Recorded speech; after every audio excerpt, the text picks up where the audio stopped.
On most nights, I'm just wearing my pajamas, staying up too late, 'cause I'm watching Futurama, thinking where's my drama? My life's no melodrama, leave it off the screen, 'cause it's got no genre. Sometimes I call my mama, rain, yeah, she's always my armor. I want to fly away, far from my mistake. My baggage has too much weight, hey, hey, so my bed is where I stay. Tell the clouds that I say hey.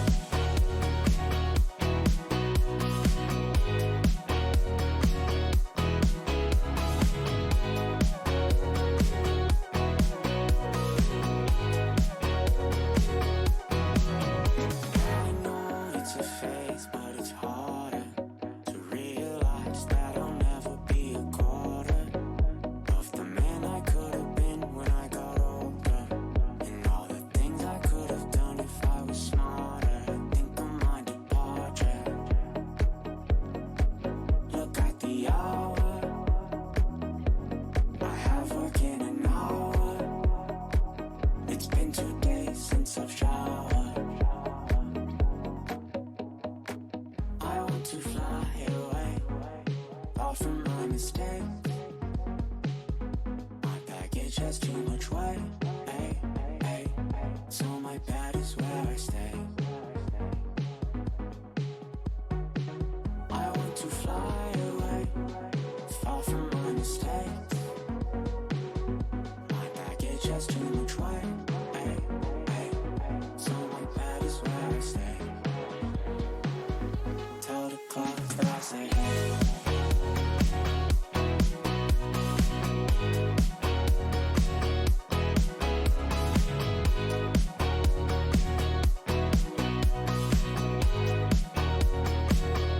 Tell the clouds that I say hey.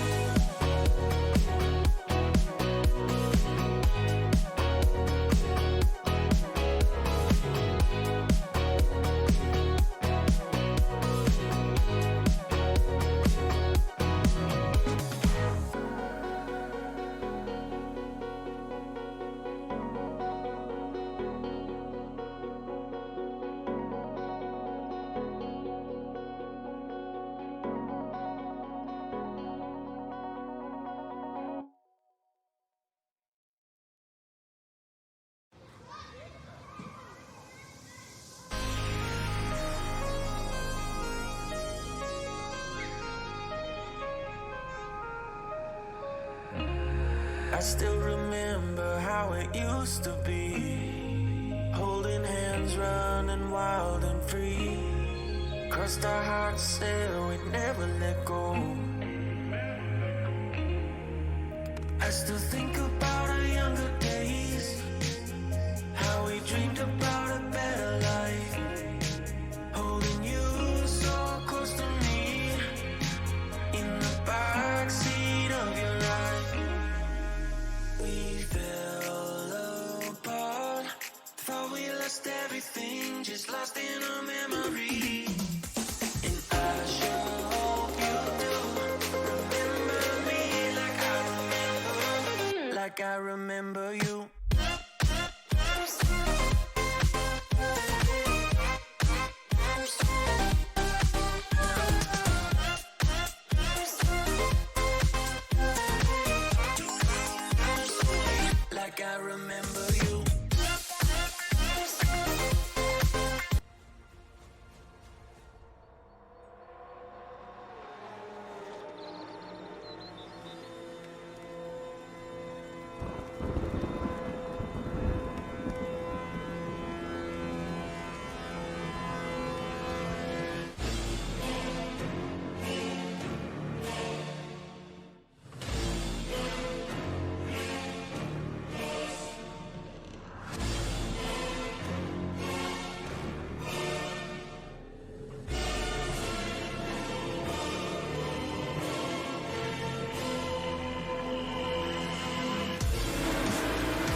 endless meets the end.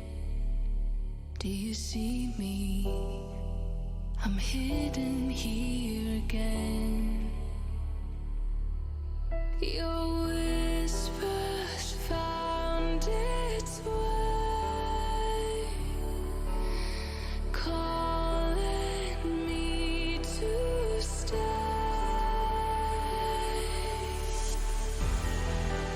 I'm standing at the edge, but something always brings me back. All the voices in my head reminding me of what I have. If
chapter, every stolen kiss, every late night walk, every secret wish, every second chance, every time we dance underneath the light of the street lamp.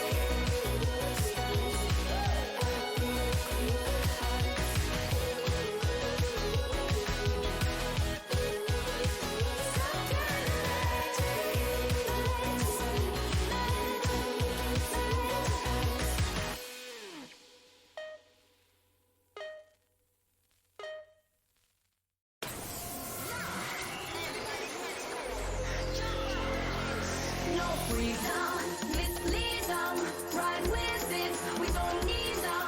Gonna make it, gonna make nobody left to be dead. Overtaking this is my past breath.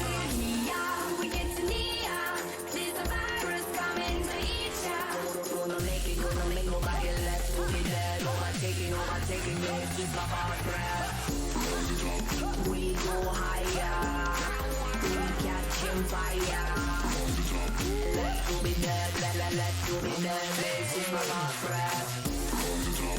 We go higher, we catching fire. Left to be dead, left to be dead. This is my last breath. Rise it up like an endless crescendo. Rise it up like an endless crescendo. Rise it up like an endless crescendo. Rise it up like an endless crescendo. Rise it up, rise it up, rise it up, rise it up, rise it up, rise it up, rise it up, rise it up, rise it up, rise it up,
No freedom, mislead them, ride with it, we don't need them. Gonna make it, gonna make nobody left to be dead. Overtaking this is my last breath. Yeah, we get to Nia, there's a virus coming to eat ya. Gonna make it, gonna make nobody left to be dead. Overtaking this is my last breath. We go higher, we catching fire. Left to be dead, left to be dead.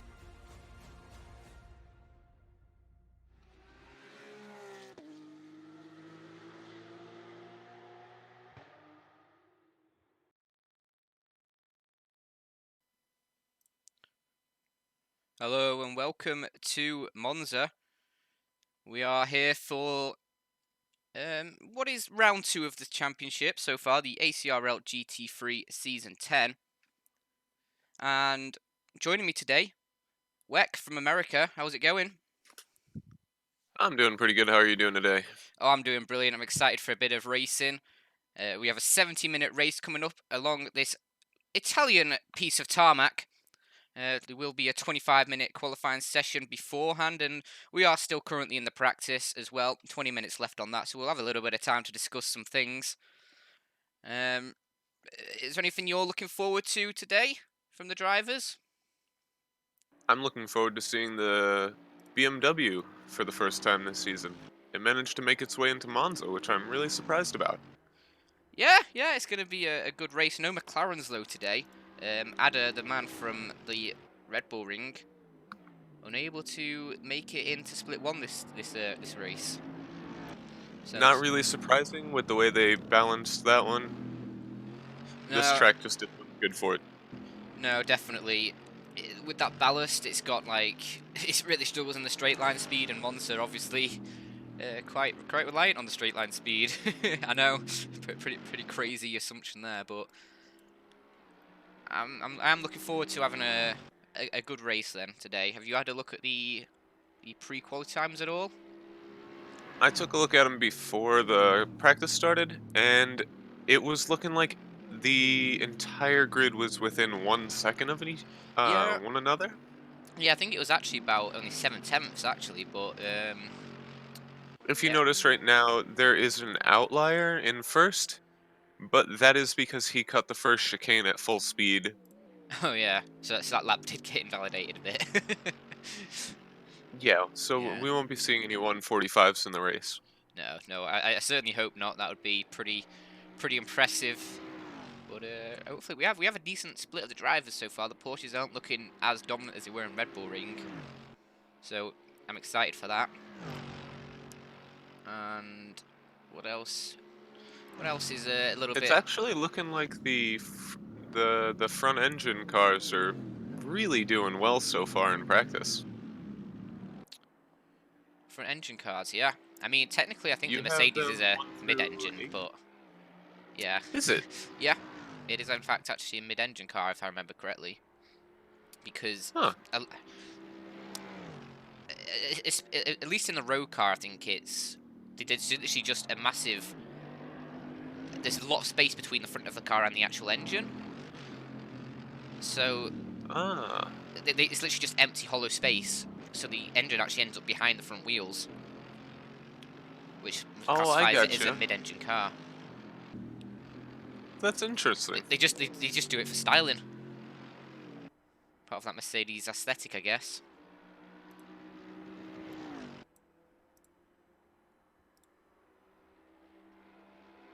Baz Boomer has just gone fastest, so he's cracking along, isn't he? Beating Philippe Simard for a bit of a practice. Practice royalty, should we call it?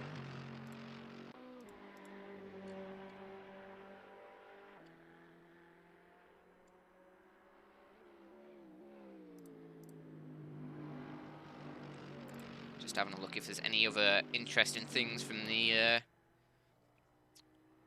We only splits. have one person driving on mediums right now. Do That we? would be Phil Vitt. Let's have a look. He's in pit, but he is on mediums. Yeah. Pete Roll as well is currently on mediums, but is in the pit. So. Yeah, he just switched to those actually. Like as I was saying this, he just wanted to make me a liar today. Yeah. And actually, Phil Vitt has actually just gone on to the softs, so now you're a double liar.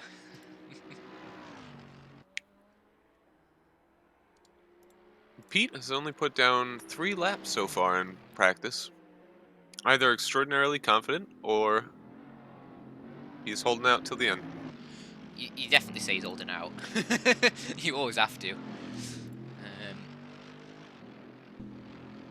Otherwise you get Personally, called for out. me, I always had a hard time sitting through all of practice and then race pace, but that's just because VR on my head was Bit too much. disorientating at the end, was it?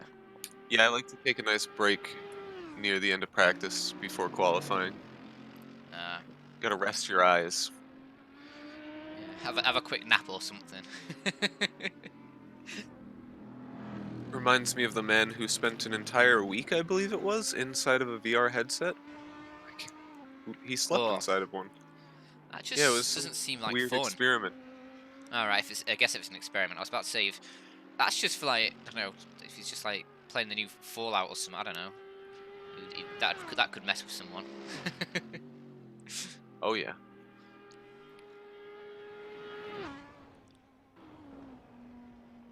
And there goes Luke Jean, fastest in the Ferrari.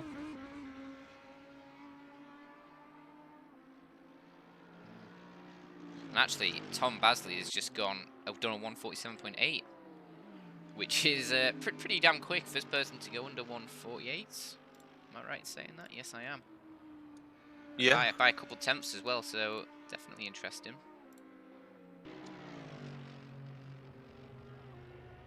by far had the best second sector right there. Well, Yeah, yeah. he's the only person to break 35 seconds on that second sector. So Not a bad achievement.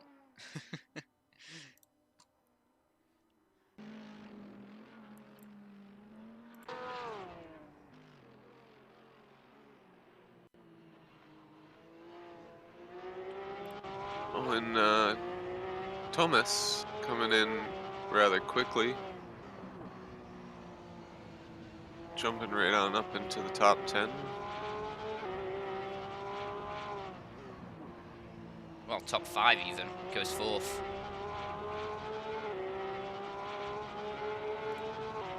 That time from chemo is really throwing off my head math here, though. From who? Chemo Leppinen, his 145 has really messed with me. Oh. When I look at the gap timings and I see that plus 2 seconds,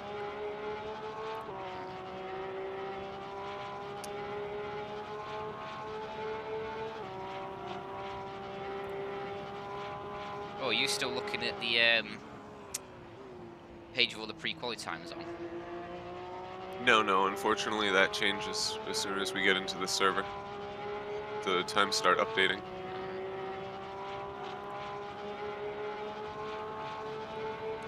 Philippe Simard has pretty much done a 148 dead. Only 5,000ths of a second off breaking the 148 barrier, so he'll be challenging that one on his next run round. He's in the pit currently, but I don't think he'll be there for long unless he is just We wanting had to... Calamite off, but he's back in pits. Yeah, obviously no penalties for jumping back to pits in this, in the practice session at least. Qualifying and race, you do have to drive, well, in qualifying you have to drive it to the pit lane, and then you're allowed to jump back to pits. In the race, you cannot jump back to pits at all. It's against the league rules.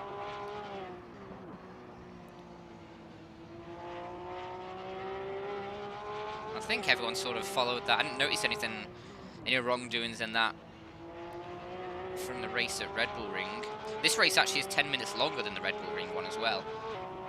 So it'll be interesting to see how that might play into the strategy a bit, but I feel like with the pit window still slap bang in the middle of the race, it's going to be pretty much just softs and softs drifting again. through.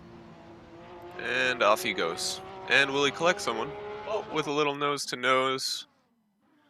Luckily, they'll get that cleaned up before any further racing.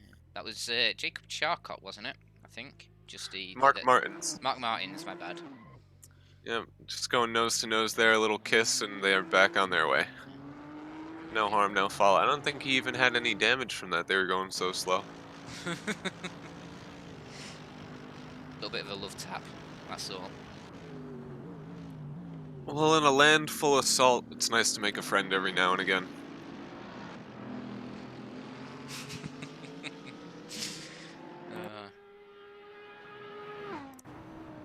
Mark Martins asking if he'd like to continue their date. Sounds like things are really steaming up between them.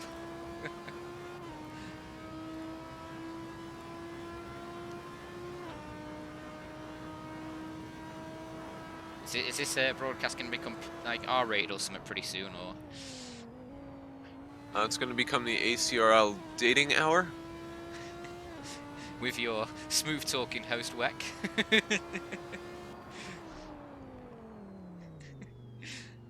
God, that's just ringing all kinds of alarm bells in my head right now.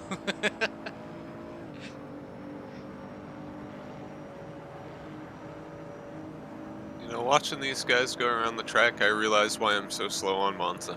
I just don't use enough of it. mean, I know why I'm just so slow on Monza, because I haven't sim raced in a couple years, but... Well, actually, I could be pretty quick on Monza if I just end up straight lining the chicanes all the time, but... Yeah, if you cut that first chicane, you can save 2 seconds. 2.5. Yeah. Speaking of saving time, that's the server best time from Paisani in his Z4, coming in 148.7. That is going to drop him into 19th place, though, so a lot of work to be done to get up into the top 10. It is pretty easy, though. Every time he's going to get a faster lap, he's going to hit that nice Z4 server best. Which is their own little achievements in of themselves. Oh, and Tom Basley going a little wide there. Keeps it nice and tidy, though. Didn't even look like it slowed him down. These AMGs are pretty hunky. Little grass won't slow it down too much.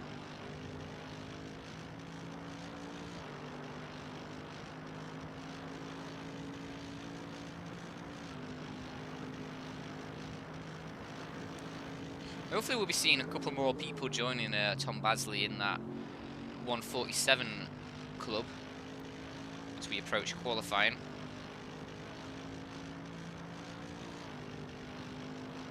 So if I don't want to see one person run away with this race, as much as Tom would like that, it might end up being a bit of a boring battle for first.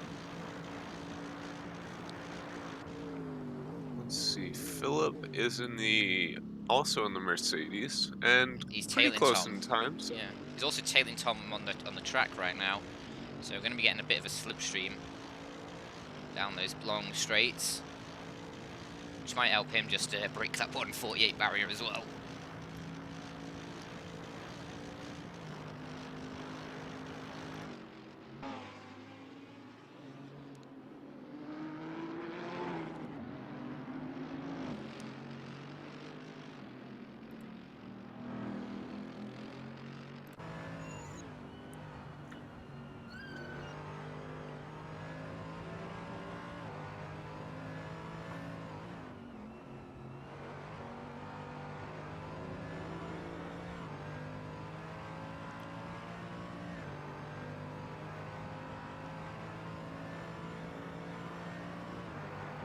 Let's have a quick look how this lap is shaping up for Philip Simard so far. Nothing too special in the first two sectors. No improvement on his own time. He is actually 4 temps down in the end. But he gets a decent run through Ascari. Tom Basley has actually decided he's had enough of giving Philip a tow. Pulls over to the side, and now Philip's going to have to make his own way down the straights. Push through that air on his own. Actually, the Mercedes aren't the best cars in terms of receiving a tow. No, it's almost negligible as far as the engineers had said before. Yeah. Bass realizing his future of AMGs everywhere.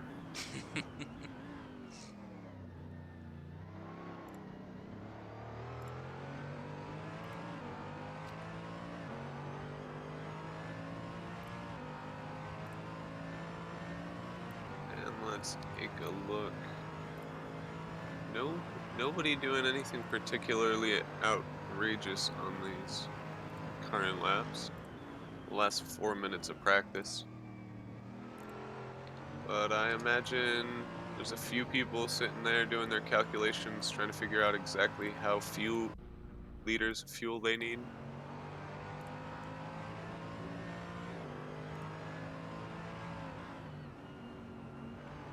I just accidentally copy and pasted something to a friend and it ended up resetting me back to the pits. Threw off the immersion a little bit, sorry about that.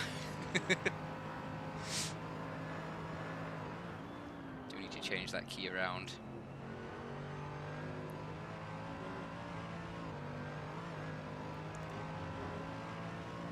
Philip Samard, fastest second sector now. He's under 35 seconds. Yeah, very, First very sector quick. was not very fast though. Yeah, I mean, not massively off the pace in the first sector. It's only like a tenth or so down, so definitely can make it up with this second sector. And if he gets a good run out of this final corner, has a chance of dropping into the one. Okay, never mind. He's gone into the pits, so never mind that. Doesn't want to show his hand. Yeah, but we've seen it. We've seen it, Phil. Everyone's seen it now. Skip session voting. That's a no from me.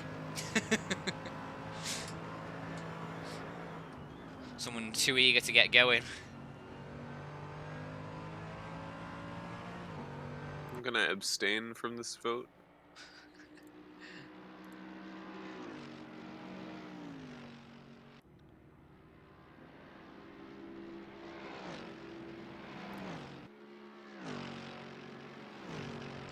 We are nearing the end of the practice session. Only a couple of minutes left for people to put in some times and maybe show off or try and find out what their actual ultimate pace may be, or finish off some long runs. I don't know what people are actually doing, but everyone seems to be sort of pushing on those softs, though. Yeah, nobody stayed out on those mediums, and I wonder if they are all going to be running softs for the race length. If so, I can imagine we will see at least two. No, at least the one stop mandatory. Perhaps though 2 stops. I know the tracks were a little warmer today.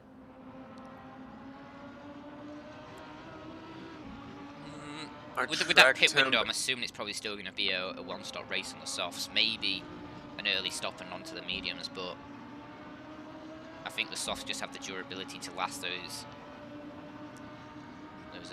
about 35 minutes really.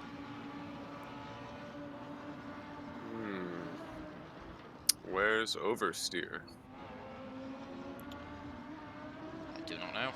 Is he in the split? I imagine. Hard to check now. He is in the split, but he is on the server, so either he's waiting or he's not coming, so who knows? Who knows?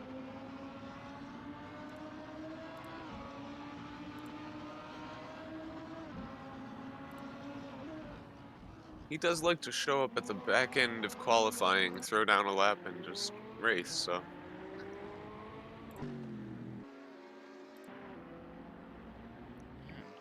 Luke has actually improved quite a bit there, 148.4. Dropped himself into 8th position. Whoa. That was quite the interesting camera work right there into that first chicane. What is this?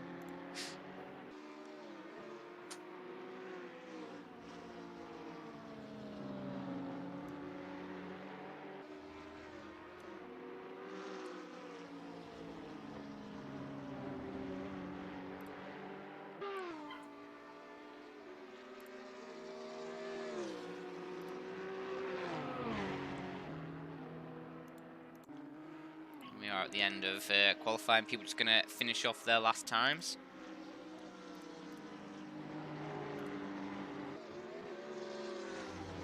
Maybe a few little improvements here as people go all out, or quite possibly hold back. But I feel like at this point there's not much more that can be done on setups and whatnot to try and gain more time, so you may as well show what you can do at this stage. As we are going to jump straight into qualifying afterwards.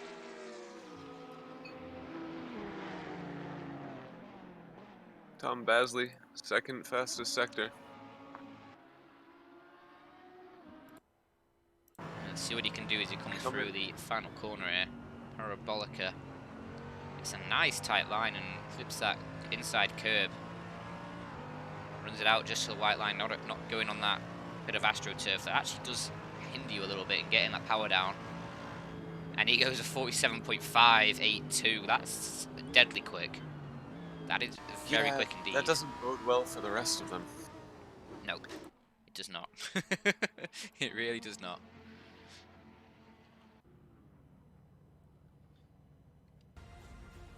Coming in with the fastest third sector there, too, by a long shot.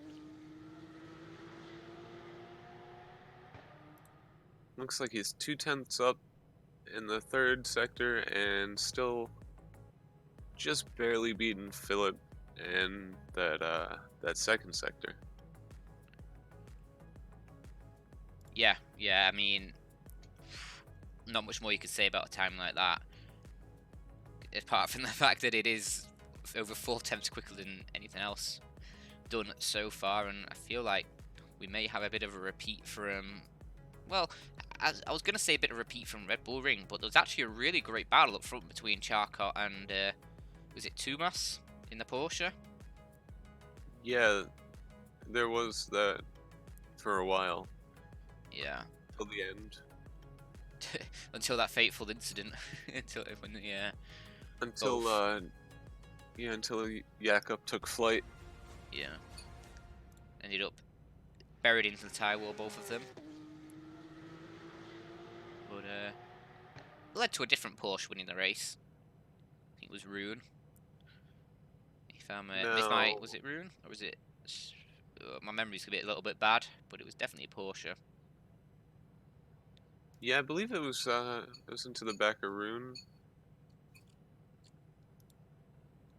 Now, you have to wonder, can Tom replicate that lap again for qualifying? And is the track state gonna be proper for there?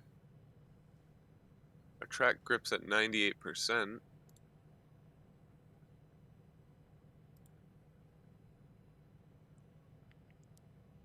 I have a Yeah. feeling he can do it again. Yeah, I mean, the track grip will increase as the qualifying session goes on. So, that's only going to get quicker.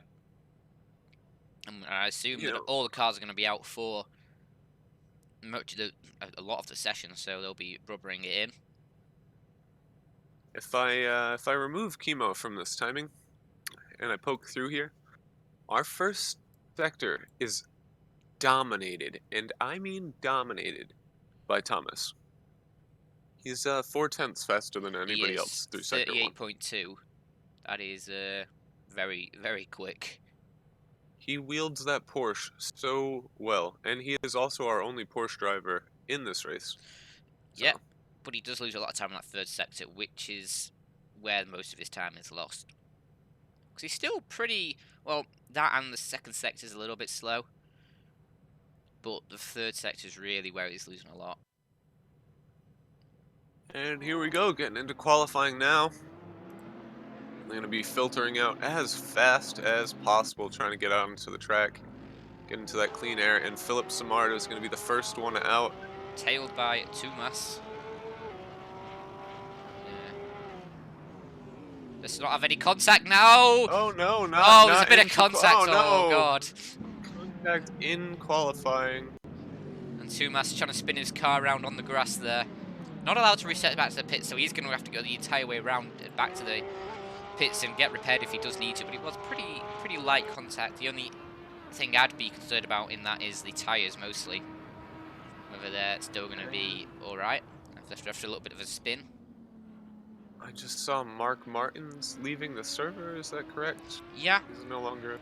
I believe he has issues between the new session start, it does kick him out.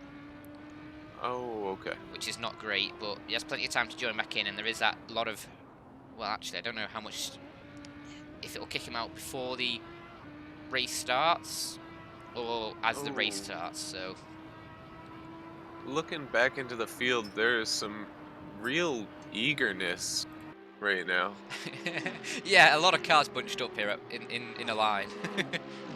With 25 minutes of qualifying, I don't mean to chastise y'all, but perhaps a little patience and spacing would... Get a little bit of space, give you a bit... like, at this sort of spacing, you're going to be sort of, like, limited to whatever the person in front of you can do. You're not going to be able to go much faster than that. Yeah, it's a long track. You have 25 minutes. I understand you want clean air. The best way to get that is to not be in somebody's butt.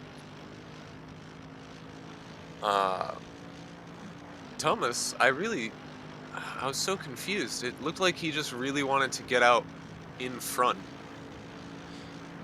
Perhaps, But, maybe anticipating the Mercedes was going to go a bit faster into the first turn. Because I think the Mercedes did take it at a bit of a leisurely pace, but that's no fault of his. He can take whatever speed he wants through that first corner. Nobody's on a lap. He didn't have to concede to anybody, and Paisani, the smart man, waiting it out. There we go. Starts driving.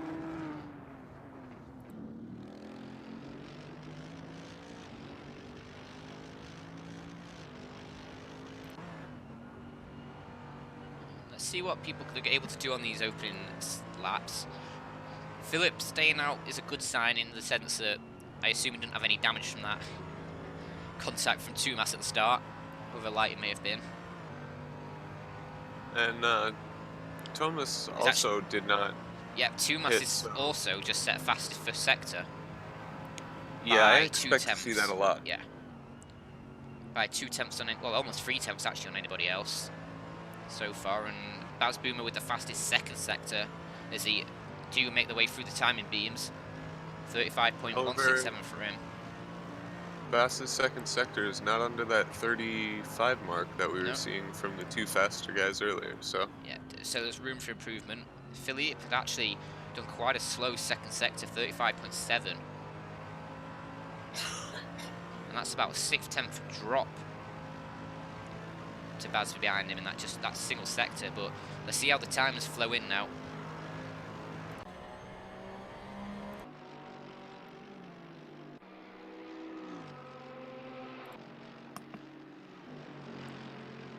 Baz does take it, well, put it on provisional pole. Never mind that, Tumas has gone faster by about a 1/10 of a second. Good lap from him. And also breaking into that 147 barrier that he wasn't able to get to for practice. So. Yep, yeah, definitely. Only just, but does make it in.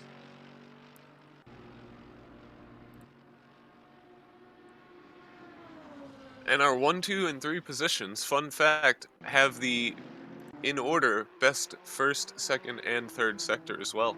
So Thomas putting in the best first sector, Bass the second, and Philip the third. So they're all they're all good in their different areas. The 3 different cars, definitely showing their own strengths and weaknesses.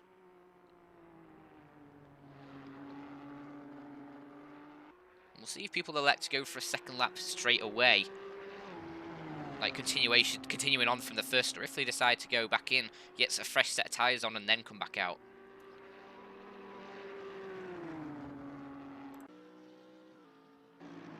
Tom Basley down in 21st place right now after having an absolutely destroying, you know, sorry, my words escape me right here. Dominating. Yeah. I think dominating is a word you're looking for. Thomas goes off and into the wall, sliding into the track. Is he going to collect someone? No, everyone's able to avoid him. I assume he was going for a fast second lap then, but... Yeah, he had a blistering fast first sector again, and he under 138 as well. Destroyed his car, though. Yeah. He hit that wall hard. Yeah. He's going to have to go back in, get that repaired. And let's see what Tom Basley is able to do. Because he did have a very slow second sector on his original lap.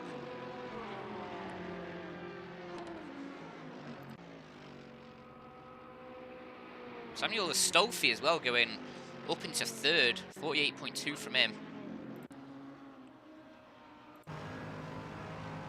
So that's a good performance. And then Sanyo Alpha as well, just behind him. I think this is his first performance in the first split for Sanyo. And he's definitely making a case for himself to be here.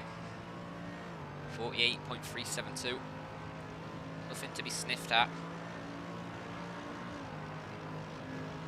Team does improve a little bit, but he's still down in 18th. Team, however, fastest third sector right there, so. Yeah. So I think he had a very slow first sector, so can probably improve a little bit. Maybe got a bit of a bad run out with the chicane. 2 seconds off the pace on the first sector, actually. So Yeah, if he can tidy that up, I'm certain he can really move up into that top 10, no problem. I certainly hope so. Everyone, if everyone was in the top 10, I'd love it, but obviously that's not possible. So I'll have to settle for everyone within as little time as possible.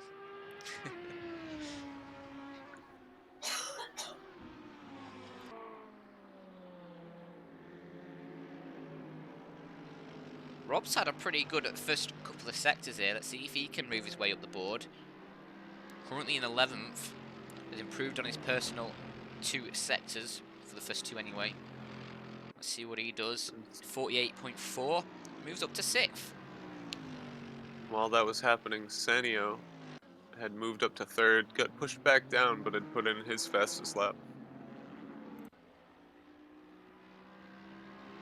Personal bests coming in back to back to back from all of the Mercedes, it seems. Yeah, and Oscar Pink follows that through as well. He improves up to 15th. He was down in 21st.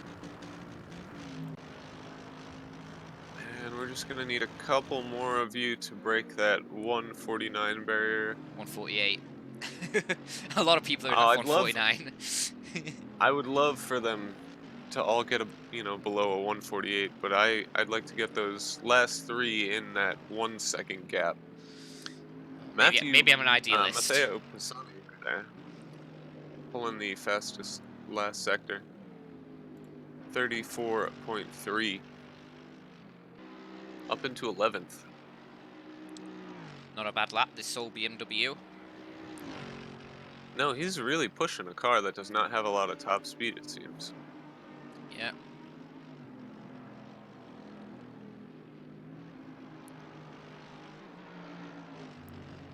See if anybody is on a quick lap at the moment. Tom Basley, he's set a new personal best, well, for this session for sector. So let's see what he can do. Currently in 26th, was the front man from practice. So we'll see if he can continue that a bit further. He wouldn't have been a crazy man for betting on him to put it on pole after that first practice session. Perhaps attempting the old-fashioned last to first challenge. And as he was coming That down would the be a straight, you sight. could see Thomas again getting a little loose into that turn right before the straight. He was coming out. That's where he crashed last time around, so Definitely pushing it through a Ascari then. yeah, it's looking like There we that's go. going to be a place where we're going to have to watch him. Thomas puts it on 3rd. 148.069. So, Yeah, great performance from him. Just a little more for him to clean up, and then Pisani putting in another fastest lap. But that's only going to be good enough for 14th best for the little BMW.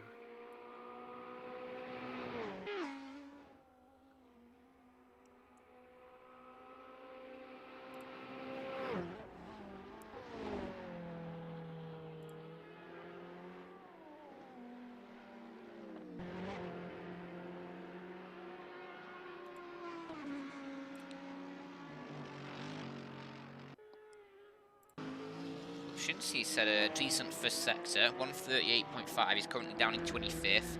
We'll be looking to improve that one. Although, I think he's just made an error going into Lesmos. He has indeed, and he's parked it up, so... Tom Basley really not having any of this Nissan's shit, flashing the headlights so much that the Nissan pulled over for him. But Baz Boomer... Throwing it down. Yeah, he's laid down a gauntlet there, 47.861. It looks like he might have had a sandbag for that practice, and someone suddenly goes fast in qualifying, definitely a sandbag. he was pretty consistently at the same pace throughout that, and then just tore away in this one. Maybe something extra clicked for him, but maybe he just wasn't pushing it quite as hard before. Oh, we also have everybody under 149 now. Chemo Okay. Lepinin just breaking that barrier.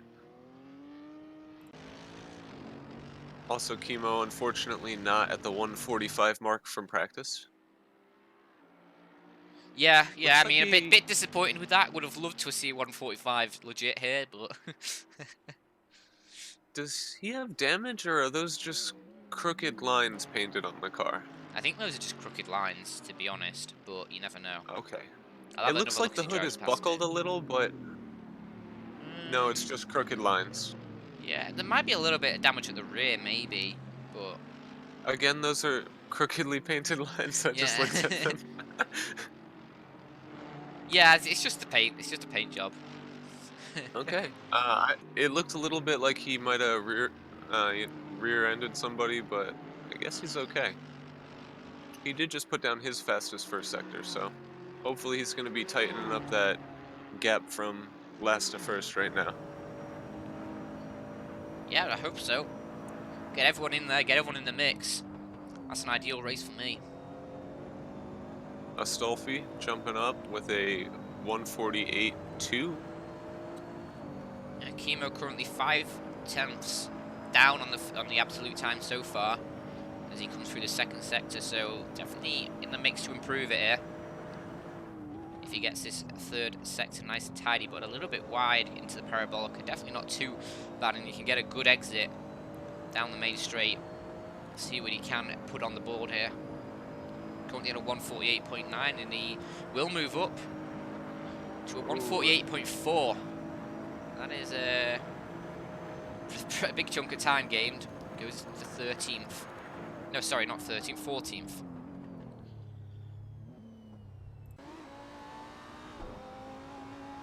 And we had Luke Jean just now with the fastest second sector. He was exceptional last time. Hoping for an equally solid performance for him today. Yeah, I mean, every time you say someone about this, every time you talk about someone and say, "Oh, I really want them to get in the mix," or "I hope they have a good race," I'm just like, yes, yeah, me too, because I don't hate anybody in this in this ACRL, so I want everybody to have a great time, have a good race, and if the racing's as close as it can be, I'm perfectly okay with that. As long as we don't have any major incidents and we have some good old-fashioned side-by-side wheel banging racing, I'm a happy camper. Chemo Lepinin with the fastest first sector. And this time, it is for real. Ooh. Let's have a quick look, as he does actually come through the... He's already passed the second sector. Not a great Nothing time. particularly. No. Yeah. But if he can put together a third sector that's equally as quick to the first, we might see him get up there. yeah, I've just noticed he has Preparation H labelled on the side of his car. That's a interesting sponsor to put on. It's also, if you notice, on his rear wing, because it's important. Of course. It's important to let everyone Repping know the about sponsor. Preparation H. And unfortunately, he doesn't actually improve on his time. It's a few tenths slower than his best. And while he doesn't, Daniel Alpha does improve on his best time for a 148.2. Yeah, and actually, Baz Boomer only half a tenth down on his personal best, which is obviously the server best as well, as he is coming up to the second sector split. And as I'm saying that, Tumas, yeah, he's gone into pole, hasn't he? For now, only what is that? 9 tenths, sorry, 9 thousandths quicker than what Baz has done. Yep. And Baz is not actually going to improve, it looks like. He's currently 2.5 tenths down on that time. Not able to string any new personal bests together. And we'll see what he can do as he comes down towards Parabolica, but I'm not sure there's going to be much chance. And meanwhile, Pete Roll, he's improved, 148.2. Moves him into 7th, but Baz Boomer coming through Parabolica. I wonder if he's going to be able to pull something out here. 147.852 to beat. can't do it. Does a 147.955. Does do a new Baz. personal best final sector, but after the first 2 sectors, he was already 2 tenths down and not able to improve on that one. Philip goes into pits, grabs a little bit fresh rubber, back out for the last 8 minutes. He's going to try to jump into that pole position. He does not want to start this race behind Thomas and Bass, that's for sure. Neither of those are going to be people he's going to have an easy time getting around. I feel like a lot of the people aren't going to have an easy time getting around. Some people are more willing to concede the place rather than fight for the time. But I Those know are not that my Thomas, kind of people. I want to see hard racing. Thomas is not the kind of... Yeah, but the harder you race at the front of the pack, the more the rest of the pack is going to catch up to you. So sometimes it's better to just say, it's early, I'll pack it in okay. behind you and I'll follow you. Sorry, as you're saying that, Tom Basley has gone quickest. He's recreating a bit of that practice performance, 47.7. So a little bit of a gap now to the couple behind him. And he'll be happy with that one. That is a surprising time, considering none of those were his best sectors. Or were none of the best sectors, rather. I mean, he did improve on the Sector 2, but yeah. I mean, after you do a lap like he did in practice, it's hard to improve on that. Yeah. Pete just put down the fastest last sector. 34.2. Not a bad time, definitely. Blisteringly fast. Yep, and he gets 5th from that, so... Speaking of blisters, with how fast these guys are going around the track, I'm excited to see how quickly they're going to burn through these tires. Ooh, unfortunate. Paisani's fastest only puts him at 17th right now. That's actually pretty mad that a 148.3 is only 17th. The field is extremely close. Yeah. And I like it. Philippe Samard currently has just started another flying lap. So we'll see what he can put in the first sector. He's going to be trying to challenge for that pole position. 5 minutes left in the session. Might not have time for many more laps after this, so want to try and improve as much as he can. Mark Martins has improved as well, 48 dead for him. And Philip, a 38.5 is respectable in the first sector. Currently, though, just under 2 tenths down on Tom Basley, so he's going to have a bit of time to make up here if he does want to get that pole, well, provisional pole.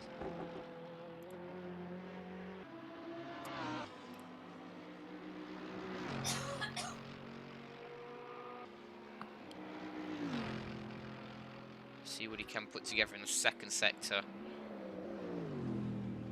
It is an improvement, but he's still 2 tenths down. It was an improvement on his personal, I should say, but still a little bit slower than what Tom could do. And it looks like he's bailing on this lap and he's going to warm up for another lap afterwards. Tumas as well. Seems like he'll be taking another shot at this one. And Baz is just going to start his lap, as we will ride on board with him. This is fantastic right now that the 1, 2, and 3 positions are all separate manufacturers. Yeah, I mean, we could, though. It's not possible that, well, it's not impossible that a few of those extra Mercedes that are just waiting in the wings might be able to pip one of the places. Mark Martins into the wall real hard. He picked up a bit of damage there. He's going to be limping it back to the pits. Oh dear. 4 minutes left. He has time to get in and get back out. So we'll It depends on what his repairs look like right now. Well, you can jump back to pits, can't you?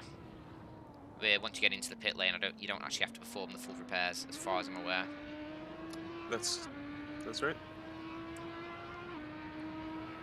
Let's see, Baz. He's dead on what Tom Basley has done in the first sector. Only 1/100th of a second between them, and it wasn't even an improvement for Baz either in that first sector. So I feel like it might be a bit of a stretch to try and pull that back, as I think he was strongest in the first sector, but a little bit lacking in the other two. So really did need an improvement in that first sector to try and challenge for this pole position as he makes his way to Ascari now. Still just under a tenth off, and I feel like he's not going to be able to make that back in the final sector unless he gets a perfect line through Parabolica here. And he has backed off it, decides that it's not going to work out for this one, going to set up for another lap afterwards. Tumas, he's also just started a lap, currently in the first sector, currently in second position as well. A little bit of a gap to make up, but only 700 for a second. Let's see what he can put together. Jeez, what a quick first sector that is. He's gone almost 5 tenths quicker than Tom Basley in the first sector alone. 37.9, a little bit sketchy through that one, through the first Lesmo. But if he can keep this together, he is on for a flyer of a lap. A bit nice and tidy through the second Lesmo. Let's see what he can do now. 37.9 first sector.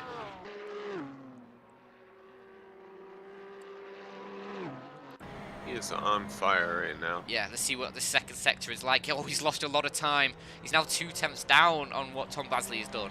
So he's lost 7 tenths in that second sector. And I don't think he'll be able to claw that back.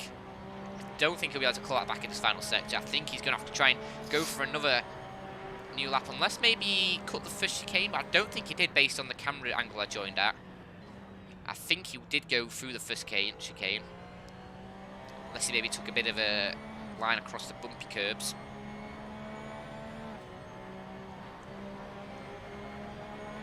And here we go, let's see if he actually does improve. He doesn't.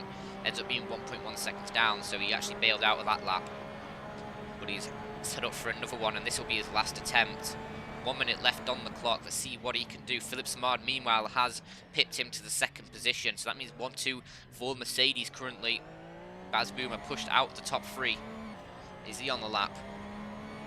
He is currently as well on a lap. Let's expect right on board with him as he comes through Parabolica.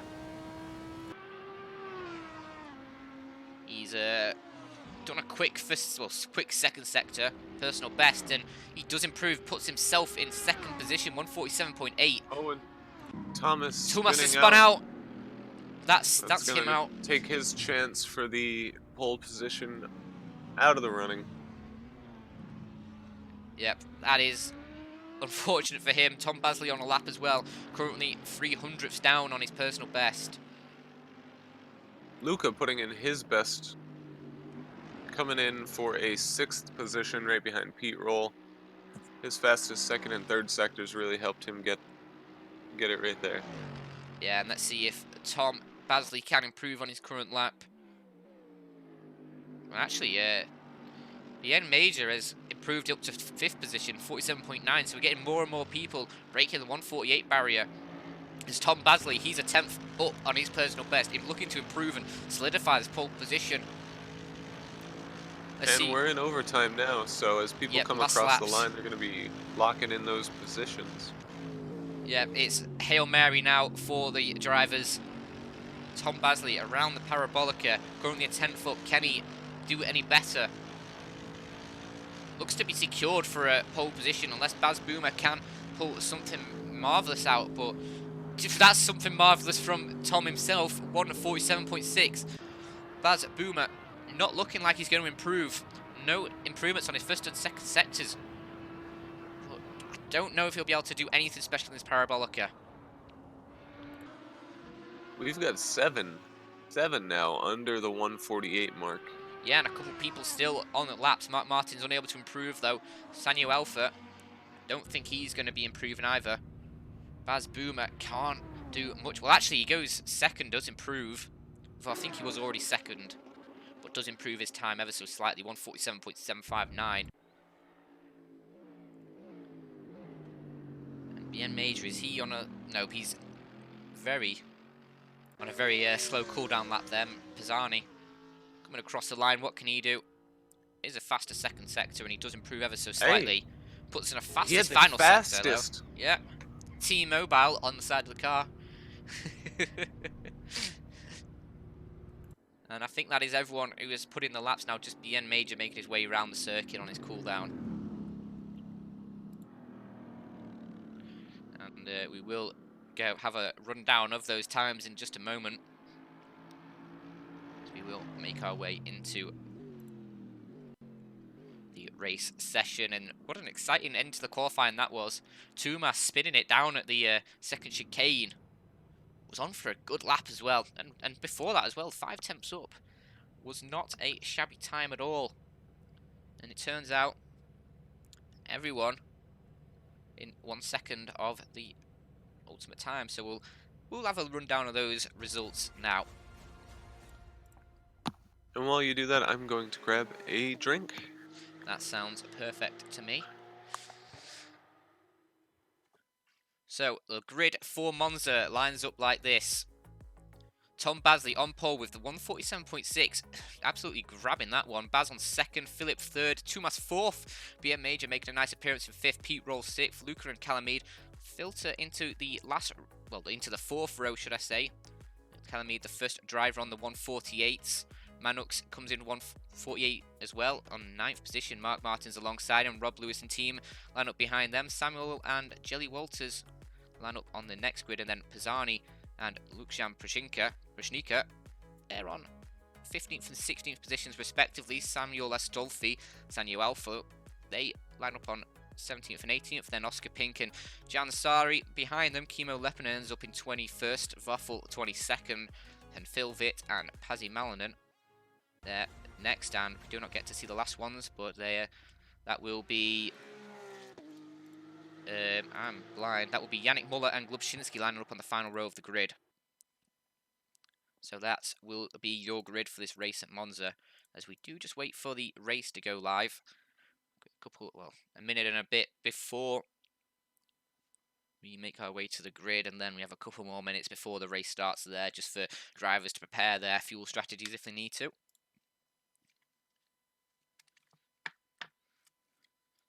Hopefully we're going to have a very good race here. Oh dear. If Klubczynski somehow manages to go from last to first in one chicane, I'll be very impressed. Just looking at the chat there.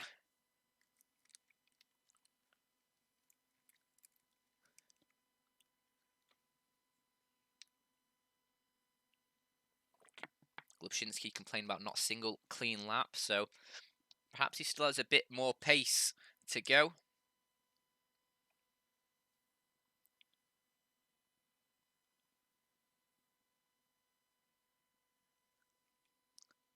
Which will be exciting since he was a little bit off in qualifying. So I'll be happy to see him work his way through the field a little bit. He was, of course, the winner at the pre-season test at VIR. No championship points awarded for that one. And then we had the first round of the season at Red Bull Ring. Ended with Porsches dominating that one. Oh boy, don't forget your car. Yeah. Already in the pits, don't you worry about that one. Oh man. I've heard the highlight reels of the past. God, it's an exciting grid, isn't it? Looking at it from this lovely camera angle.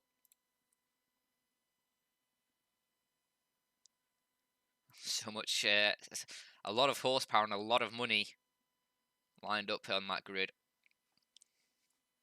I'm seeing some brilliant ideas in chat. Oh yeah? Everybody goes straight and takes turn 2 as the first corner. I feel like not everyone's going to agree to that one. However, I feel like some people may have to. Going into that first corner, they may have to go on straight. Actually, I'm mildly concerned for turn 1 Monza. Yeah, it's a tight one. Definitely, you can fit a couple cars side by side in there. It'll be all right. 45 seconds until we get into this one, and I am excited. Phil Vitt is currently the only one on the medium tyres. Everyone else rocking the softs as we look at the graphics on the left, as long as they're right, which I believe they are. We'll see everyone bar Phil on the softs, and Glubczynski just loaded back in, I think. Glubczynski also. Yeah, Glubczynski. Glubczynski is that controller ninja wizard who Oh, it But shows him on soft, so. here we are. Lights gonna make their way on, and we'll be going live shortly. 4 lights, 5 lights, 6 lights. And off we Oh, go. we're green. The race is live, and let's see what they can do down to the first corner. It's a pretty even start at the front, but Baz Boomer able to take the lead, actually, as he takes the inside line, getting past Tom Basley, and has Tumas following behind him. And we're Tom Basley, 3 wide. yeah, I'd be surprised if that works, but Tom Basley managing to stay up in second. Tumas trying to fight for that third position against Philip Samar, still on the inside, but getting a little bit squirrely as he makes his way out the chicane. Still alongside Philip Samar, that AMG looking menacing as they make their way to the second chicane now. And we went 2 wide, a little shoulder to shoulder, but nobody pushed off the track, and Yep. everybody seems to have filtered Yep. through. Looks like everyone made it through cleanly, and Tumas actually conceding the position to Oh, Philip Samar there. and as I say that, Oscar Pink and Samuel Astolfi come together, little too hard, and they both end up in a spin. And he gets tagged again as he tries to make his way back around. That'll be a bit of a Going? yeah, that'll be a bit of a hindrance to them both. Plenty of time though. An hour and 10 minutes left to go in this race, 70-minute race. So plenty of time to make up for early mistakes, as long as there's not too much damage on those cars. But other than that, a clean start, and I am impressed at Monza. Definitely better than we had at Red Bull Ring. And I keep thinking that Ferrari, I think it's Luca. I keep thinking it's Pagani Zonda with that livery. It looks absolutely spectacular.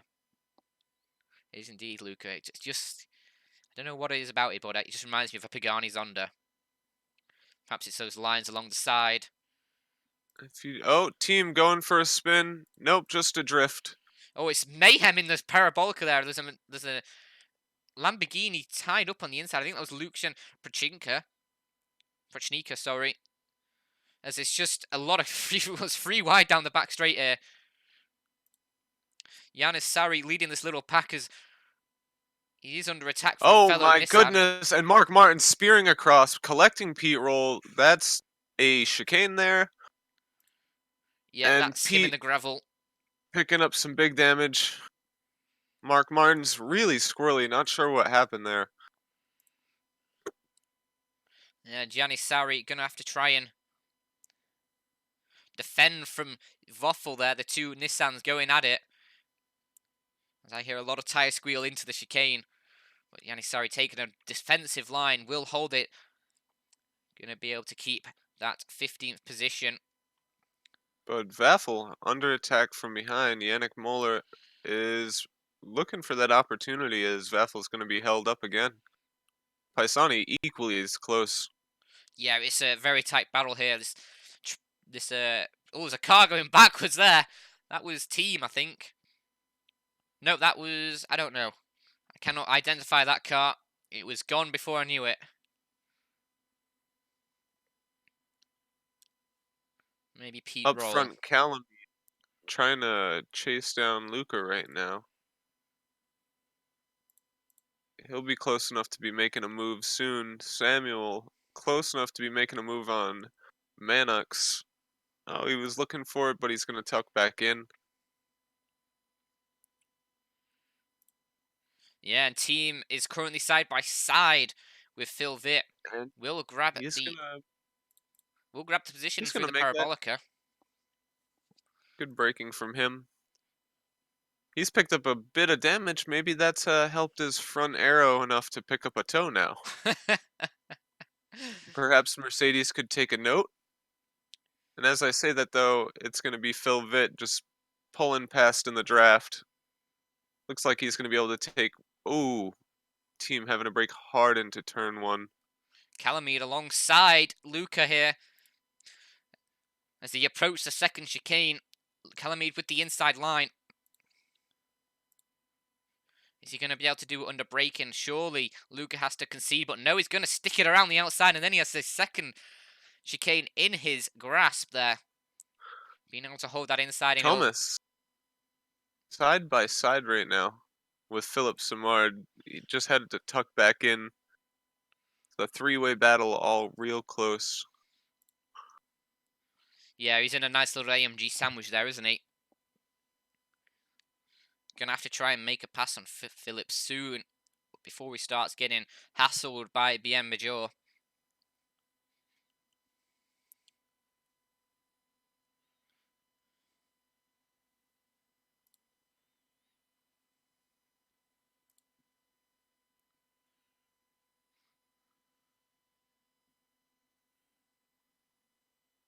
Ooh, Pasi Melanen going wide there. Nearly losing it, but just managed to come back in right in front of Mark. That means he's lost a bit of time here down the main straight. And BM Major might be able to get a pass going in towards the first chicane. Tumas on the outside. We'll have the inside for the second half of the chicane, as long as he can hold it there, and he will do that. But he's given BM Major a lot of space Clean there, and they're through, still though. Clean sound by through. side. And I feel like the AMG might be able to get the drag down this I say straight, but it's not really straight, but it's flat out down towards the second chicane, but Hey, has Den? to it. Yep, They are saying that you may have muted the engine noises. They can't hear them. I may have muted the engine noises. I have. There you are. Thank you very much. I don't know why that happened. I think that happened last race as well, so I'll check my Stream Deck config to make sure there's nothing in there that's doing it. But a Tumas sees he had a bit of a tank slider coming out for the second Lesmo. Will regain it and stop it going into the wall, and now that's given the AMG a good chance to pull alongside. And Can Bien he had do an it? excellent run through there, so it's going to look like he's going to have the ability to push Yeah. into the position. And Tumas again, another And- tank slapper coming into the Ascari. He's doing well to save these, but it's really cost him a lot of time, and now that position, as he will drop down to 5th after a start where he looked to be challenging 3rd. That's going to sting a little bit. Calamide, Yeah, in the background, really close to the back of Manox. He's been Back of looking for Luca. this pass for some time now. Yeah, and Luca runs quite wide there out of Parabolica, giving Calamide a good line along the inside here. Can he make it through? I'm not sure. Is he still side by side down this main straight? Manox will be... There was a moment, my live timing said that they were 0-0-0 That apart is from as each other. close as it could be, and Calamide gets it under braking into the first chicane, and he will come out on top there. Team looking for a pass right now in the background. He's coming in braking hard and a little contact, but he's going to take that position. That was on Phil Vitt for 18th position. He lost quite a few earlier, but he's coming back now. Yeah, and Luca might be under attack from Manox here pretty soon. The AMG looming down on him in his petite little Ferrari. Glebczynski up into 10th place. He's gained 16 positions since the start of this race. And Pisani, he's just made it past Yanni Sari for 14th position, and now Yanni's under attack. Ooh, Pasi Melanen going into the wall. Looks like he might have gotten hooked just a slight bit in the rear, and he's going to nail that wall head on. Yeah, I wonder that's how much unlucky. that's going to affect his future in this race. Well, hopefully he'll be able to nurse it to the pit stop window and not lose too much time having to make a second stop. Oscar Pink sees that and says, I'll take that position. Yeah, up into Pass the him Scarpa easy into the chicane. braking zone. Well, Luca side by side with Manox, they touch slightly there. They touch again coming through the Parabolica, and Philip Samard, actually never mind, Tumas now set a fastest lap as Manox in the slipstream of Luca here. Going to try and make a pass into the first chicane, and he touch again. Ooh, a little bump. To keep rubbing shoulders, Manox giving no quarter to Luca here as he tries to make this pass work, and he will have the inside line for his next chicane, but they touch again. And Luca he ends up cut spinning. right across him on that one. I'm sure the stewards will say, the final word there, but he did not leave him any space. Yeah, and Luke having to go through the chicane straight line there. Jelly Walters having to jump through the chicane there as he had a little contact with Rob Lewis into turn 1 as well. And Pisani, he's right on the back of Janissari now. He's going to be trying to move ever so soon. That big Nissan, though, taking up a lot of the track. Note the size difference there. I'm pretty sure you could fit the entire Z4 inside a GTR and you wouldn't know it was in there. I mean, the spoiler might stick up a little bit out the back, but yeah. That Also, GTR is massive. Glubshinsky, he's up to 9th. He started dead last. He is 17 positions made up. He has great race pace, and he just keeps moving along. Yeah, he's just been working his way through all the chaos, hasn't he? Yeah, he was the winner of the test race. So yeah, I mentioned we that know as he's you got were what it away, takes. Yeah, I mentioned that as you were. Well, as just after I went through the rundown of qualifying, and yeah, he's proven what he deserves a spot in this second Fastest lap coming through from Philip, and then Thomas saying, "No, thank you, I'll take that back." Thomas keeps just improving what the AMGs are able to do lap by lap. Seems to be running quite a. However, Philip's fastest lap, it contains the fastest second and third sector, so Thomas is managing. Yeah, he is 4/10 faster. He's going to make a move on this AMG into the second chicane on the outside.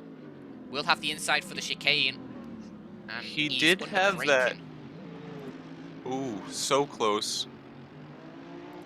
Really clean from both of them. Yeah, a little bit of a tap there at the end, I think, but Tumas makes it through cleanly and has the lead. Well, not the lead, but has the position for the Lesmos now. Up into 4th, going to try and regain a bit of that lost ground back from earlier.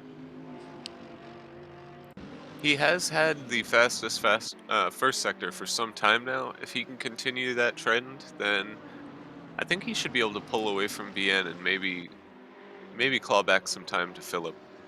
Yeah, and there's a big... Bass, however, has had a successful run in the lead so far. There's a big pack forming here as well behind Janissari. And Pisani's going to make a move on Mark Martins, who got a bit squirrely out the second Lesmo. As he passed under the bridge, he's got the outside line. And also, I think Yannick Muller has picked up some damage so far as well, I believe. Yeah, and Pisani going to make that move into Ascari. Nice and clean. Now has a few AMGs. Like Sorry, few Lamborghinis going to make it as well. Yeah. Mark Martin's trying to move back on Pisani though as they head towards Parabolica. Pisani going to just slightly move over on him, corner him in, and under braking, what can be done? Mark Martin's might be trying to cut back here, and he will. Going to try and pull back alongside Pisani. Philip putting in a fastest last sector one more time. Our pit window is going to be opening in just under 2 minutes. I don't think you're going to see anybody diving into that early. These tires have not taken a beating yet. Yeah, that people are going to be going a lot longer unless they have a lot of damage. And what the hell has happened?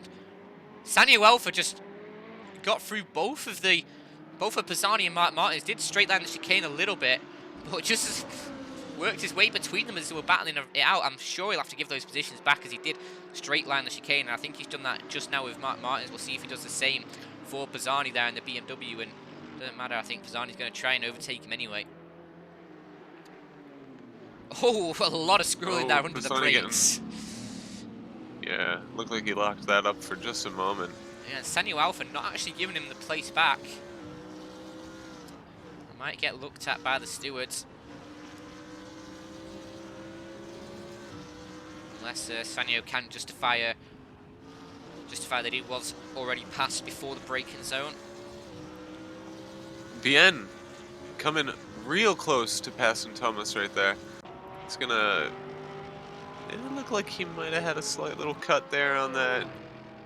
But he cut down what was a half-second gap to a 10th in a single turn, so...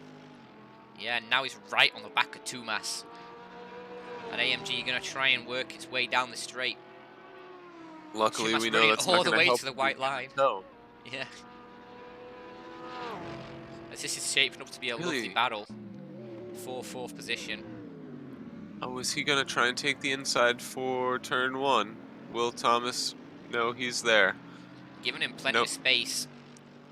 Good No racing from both of them. contact. As a pit window does open up, we'll see if anyone dives in early, but I feel like it's only maybe the people who have a significant amount of damage who'll end up in the pits. Oh, we've got Pete Roll and Vaffle both going in. Yeah, I feel like they do have a decent amount of damage, as there's a big battle still in this mid-pack. Just a massive pack of cars here, all centered around Phil Vid and Oscar Pink, it seems like. However, Sanyo Alpha has fallen back considerably. About 4 positions from where we last saw him battling with Paisani and Mark Martins. Yeah, maybe had a little bit of that moment to himself. And then Team, who has qualified faster than both of the 2 people in front of him, is probably getting a little impatient being stuck behind these 2 wide green machines. Yeah, and Pisani, I think, has just lost out a position to Mark Martins. Is now under threat from Team. Team actually just took Team's the already gone position, past, yeah. and yeah, he has the pace. He's going to be trying to look past Mark Martins real soon. The AMG just seeming to be much better set up than the Lamborghini today.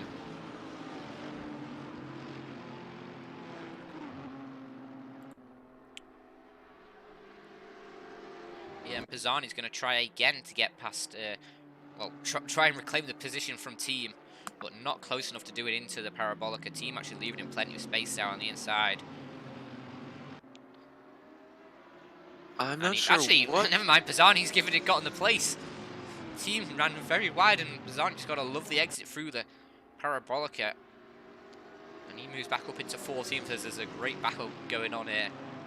So many cars involved in this, and there's just a chance for so many positions to be gained just off one mistake from someone. And there it is. Oh, Mark Martins gets pit and turn 1 chaos. I think we've got three or 4 collected in the incident. Yep. Paisani is going to come out ahead with Pete right behind. With Team right behind him. Jelly came through it clean, it looked like, with Yannick Moeller also getting through. And then our casualties, unfortunately, it was that Vit and Mark Martins, who's still squirrely into the next section.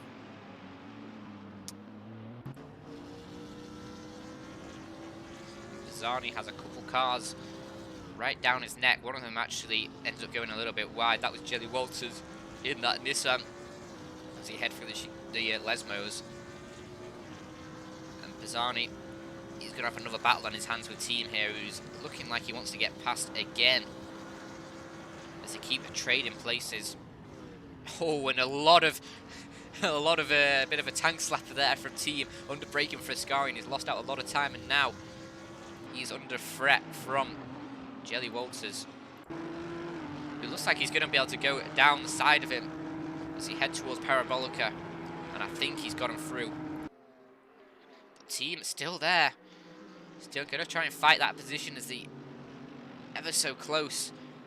That Nissan running very wide, going to try and cut back across, but I think Team has managed to hold the position for now.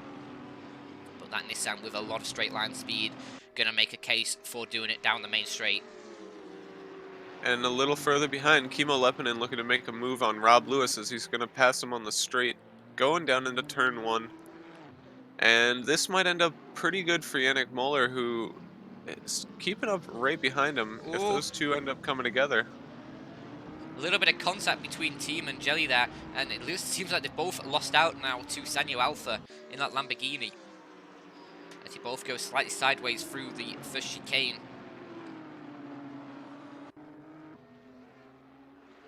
And we have a three-way battle now. Jelly trying to do it on the inside of Sanyo. Rob Lewis disconnected. He was just involved in that battle, so perhaps, like I was saying, they came together and Rob Lewis decided to exit this race today. Yep, unfortunate. You never want to see someone have to leave a race early, but sometimes there's just no point in continuing. Lukshan has been glued to the back of Globshinsky for the past 3 or 4 laps. Not gaining, but not losing any time. Just a half second behind, waiting for the opportunity. Just following him through the pack at this point. Globchinski's up 17 positions from his starting position, which was last. And as soon as he passed Luke John, he was like, "Oh, I'll follow that train of success." They're moving through the pack pretty good. Yen Sari up 8 positions from where he started as well. He has really gained from all the madness. Yep. Definitely not a bad statistic to have, being up 8 places. But a lot of big losers as well so far, in terms of position gain and loss. And Jelly Walters attacking team here. Or actually, was team attacking Jelly? I don't know. I can't remember. I was so lost in my own thoughts. But either way, it's a battle between them both. And team going to have the inside for now. They'll end up being the outside for the second chicane. And that VTEC power on the Nissan borrowed a little bit from the Honda. Gonna make it 3 wide now as there's a lot of squirreling going on as they all just... my. And he's going to straight line, straight on through all of that. Yeah, and he'll have to give those positions back because there's no way you can keep them after doing that. Unless he wants himself slapped with a penalty. But behind them, you have Phil Vitt really close. Oh, and Sanyu Alpha into the wall out on the exit of the second Lesmo, and he touches Team ASD there, and he's going to roll across the track. He was across the track. He is Oh. not. Oh my God, I my hope lungs. he was holding the brake. My lungs. Oh, what is he doing? Oh no. Oh my. No. He's just punted Samuel there. That is not a good look, and now they're both in the wall, and now that is going to be a talking Samuel. to after the race. Yeah, Samuel's not going to be too happy there. Oh my lungs. It didn't look like he was holding the brake during that slide, but that is unexcusable, I'm afraid. That is unexcusable. You cannot do that. It's one thing to slide across the track after a mistake. That is acceptable. However, you cannot spin your car around like that and into the path of oncoming traffic, and that is just that's a no-no. Mark Martin's leaving.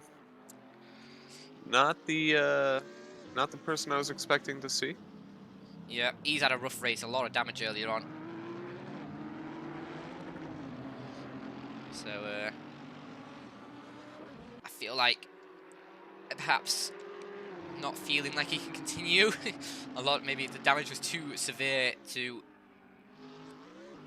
carry on, or well, too severe to sort of make any sort of progress in the race. The damage taking a lot of time to be repaired. Something fun's unfolding at the lead now. We have Bass under attack for the first time. Oh, hello. Tom has gone back, and Philip said, "Hey, I'm part of this too." So you've got a battle for first, second, and third going on, and they are coming up to the tail of our lap traffic, who happens to be Vaffel at the moment. Looks like Samuel's in pits, so they're already going to get past him on being the first lap. And Vaffel will be the linchpin for this if yeah, he could be a decider here. This is exciting. I love a bit of excitement, and if you don't mind me saying, I do want Vaffel to keep them holding up a little bit. Add a bit of spice to this mix. Though I hope he does respect the blue flags, and he does. He massively respects the blue flags, and letting all 3 of them through without any problem. And I do respect that, even if I did want a bit of 5 spice in my lunch. Can't beat a bit of... Have you ever had paprika on beans on toast, by the way? That is the bomb. Paprika on beans on toast is just simply like... It's like Oriental, but quintessentially British. I've never even had beans on toast, my friend. You are not living, I'm afraid. Are you talking like a baked bean? Yeah, just or like a tin of baked beans. Like... Okay. Just tin of baked beans. It's a staple of the British diet. There's one in slap a bit of paprika on that, few herbs. You've got yourself a 5-star meal. in New England, we sell a can of browned bread. It's brown Oof. sugar molasses bread. It's very sickly sweet, Oh, and you pour it out of the can. It's literally in the shape of the can. You cut it and you put yeah. those same brown beans on it, and you bake it. I hate it. I hate it with a passion. I thought you were gonna say that it was like some sort of advertisement for it, like, oh, you have not lived until you've eaten this, but no, you hate it. No, if somebody pours bread out of a can, you just say no. Nah. No, I know. I mean, the closest we have to like sweetened bread in the UK is banana bread, I think. But that is delicious, Oh, and that's delicious. it is, Yeah, no, and banana bread is a thing. yeah, that it is Oh, delicious. Pete Roll. What is going on here? Back in 21st position. Pete What's Roll happening? putting down the fastest for a sector. Oh, all right. That is He's interesting. saying he wants into this race. Yeah. I He's mean, down 15 positions. He's got a ton of open air. I'm sure for him this is just hot laps yeah. and trying to scrape back time. Yeah. Meanwhile, up at the front, there's still Tom Basley trying to chase down Baz Boomer, and Philip Samard not far behind. But if Tom Basley does start to try and make some moves on Baz here, it's going to bring Philip Samard into it pretty quickly, and soon Baz is probably going to have a hard time defending against both of them.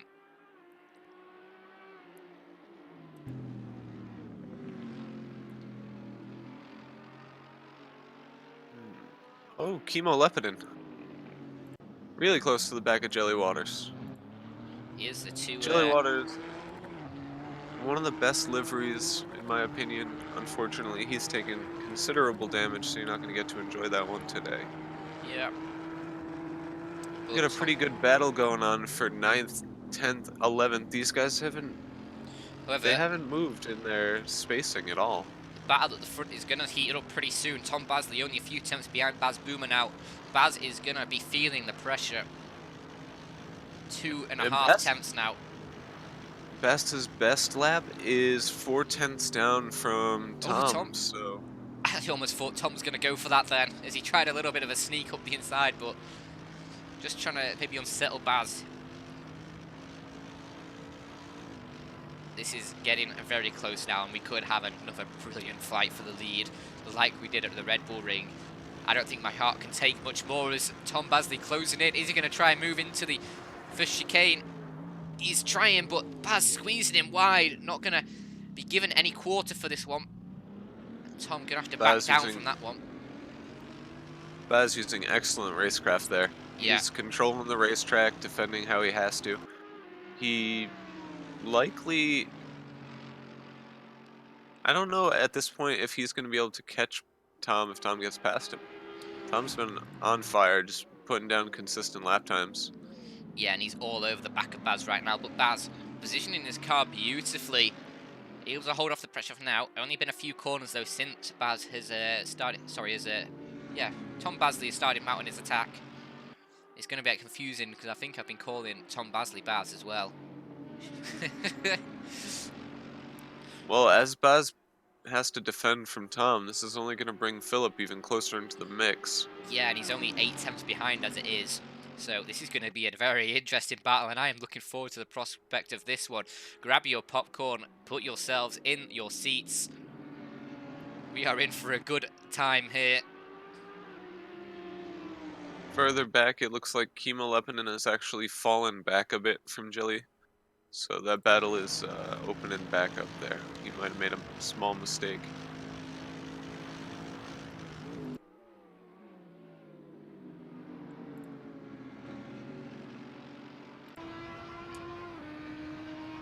Yeah, the pit window has been open for a decent amount of time now. Still 16 minutes left for drivers to make the pits. So That feels strangely wrong. it is a wide pit window this race with the extra time, so Baz just hitting the top of the rev limiter there, and oh, Tom Basley so close to the rear of that Audi. If we watch from the back of Baz's car. Tom is only 1/1000th away from being the only 147 lap time in the race pace so far. That would be a nice achievement to get, but he's going to be limited by Baz Boomer's lap times here, as he is right under the tail of Baz. So you're making their way to this Lesmos now. Not much chance for overtaking here, and Basley's dropped back a little bit anyway.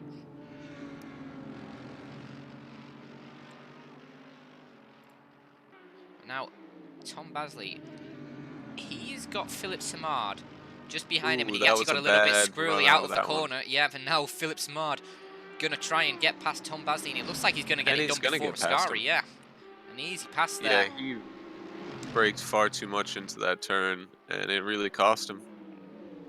And that's going to be a lot of frustration after how close he was to Bass to be thrown right into third position.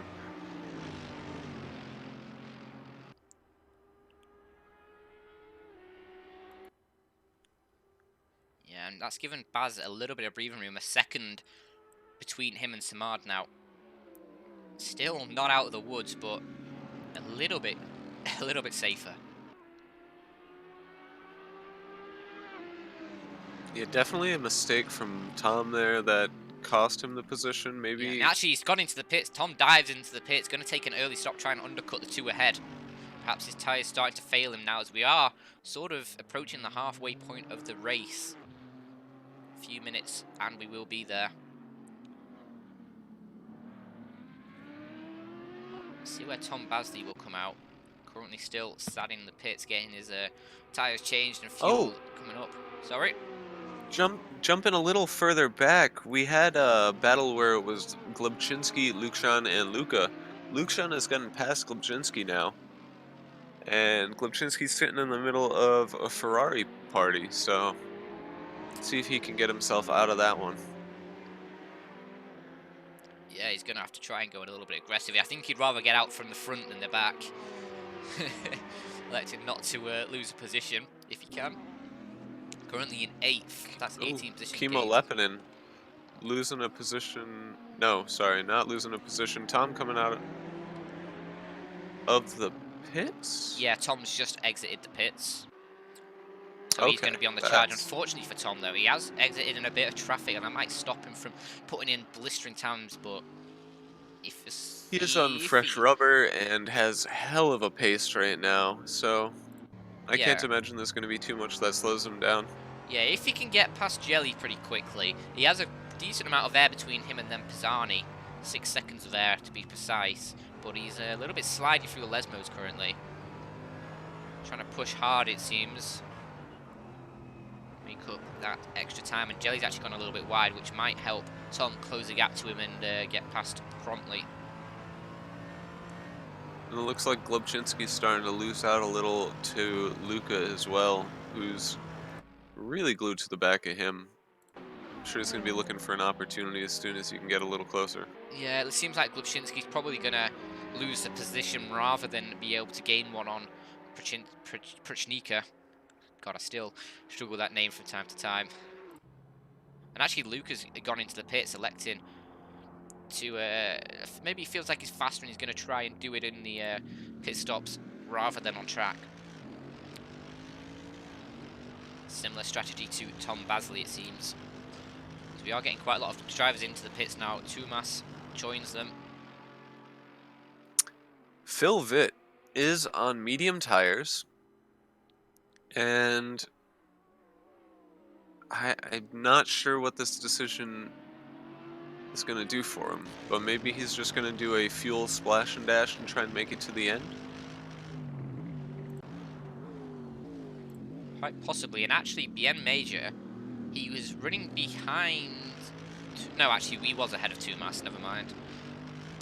I thought that maybe Tumas had a very slow pit stop there, but Bien was in front.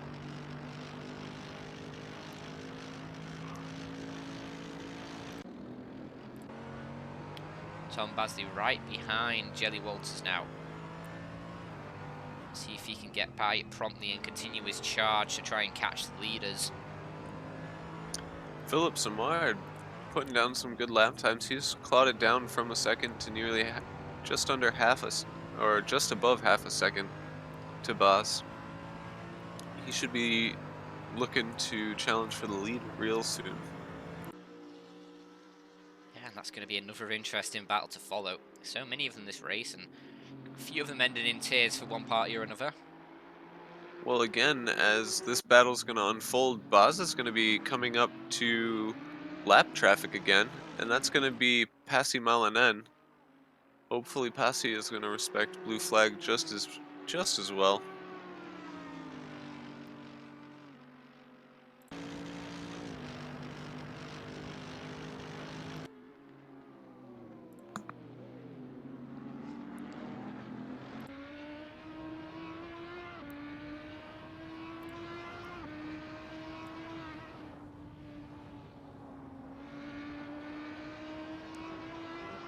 And Jelly Walters has actually come into the pits, which has released Tom Basley as well, who's going to be able to put in some fast times now on that fresh rubber.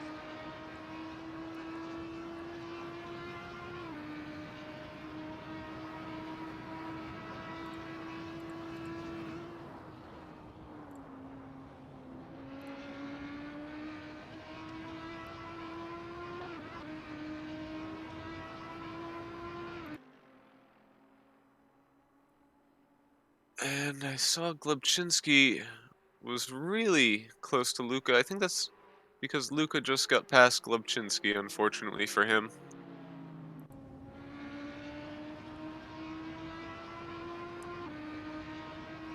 Yeah, possibly another pass done in the pit lane, and both Baz and Philip Samard have come into the pits. So we'll see who can get the better of each other in this pit stop battle. As Baz is going to be the first one to stop, I believe. He is indeed. And Philip Samard will place himself just before him, or just after him, should I say.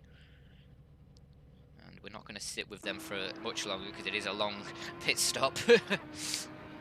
Don't want to be sat there for 30 plus seconds.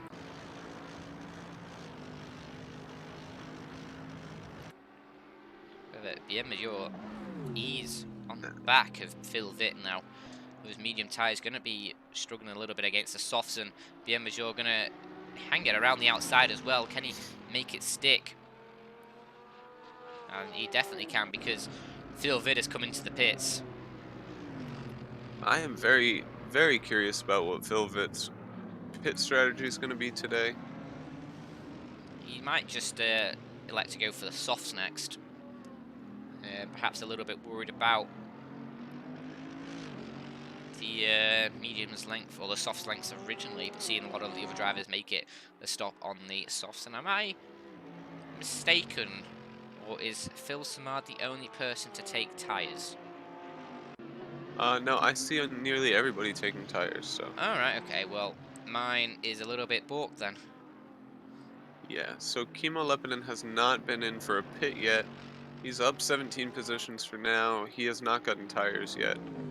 Luke Jean, I'm not sure his pit, but I don't believe he has. He has not gotten tires on my screen. Phil Vitt has not gotten tires for me, And which is very interesting.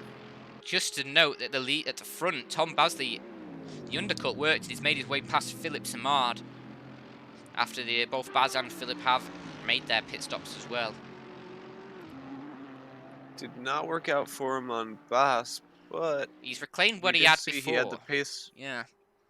He's managed to make his way past Philip, who he lost out to just before they came into the pits.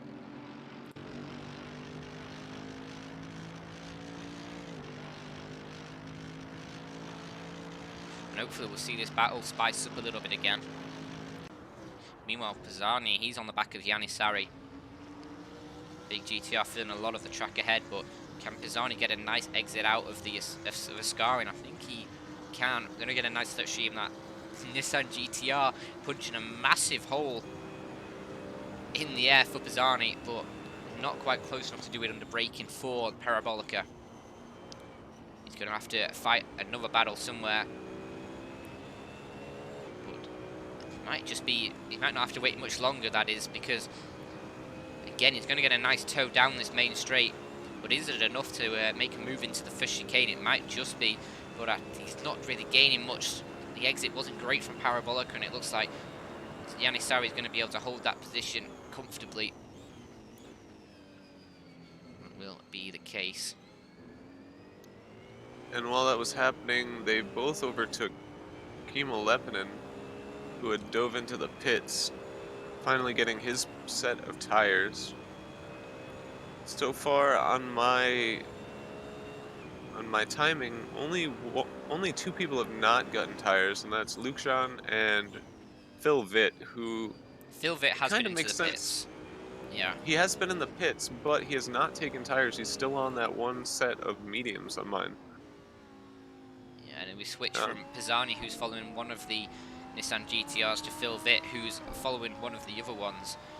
That will be Kimo Lepinen. He was right on the back of him as we rode on board, but dropped back quite a bit as coming into the Lesmos, and now he's over, well, almost a second behind him. Yannick Moeller, who was on the tail of team, must have made a slight mistake. Jelly Walters has taken that position from him. He's trying to claw that one back now. Matteo Pisani still trailing Jan Sari. Oh, and the gap is closing at the front as well, it seems. Or maybe that was just them heading into the chicane, so close. But Tom Basley still trying to make his way back towards Baz Boomer as this freeway battle is going to heat up again pretty soon, I hope. But Baz Boomer just putting down his own personal best lap time last lap. So he's finding his consistency and pace is still there. He's still improving, so hopefully he'll break that 147 mark in the race as well. I still haven't seen anybody do so. Tom Basley's still just 1,000th of a second away from that mark. Yeah, and everyone running so wide out of the second Lesmo there. Taking as many liberties as they can. But he's closer than he has been to Baz Boomer. 5 tenths off as he head up to Ascari. Pisani was looking there, but door was closed.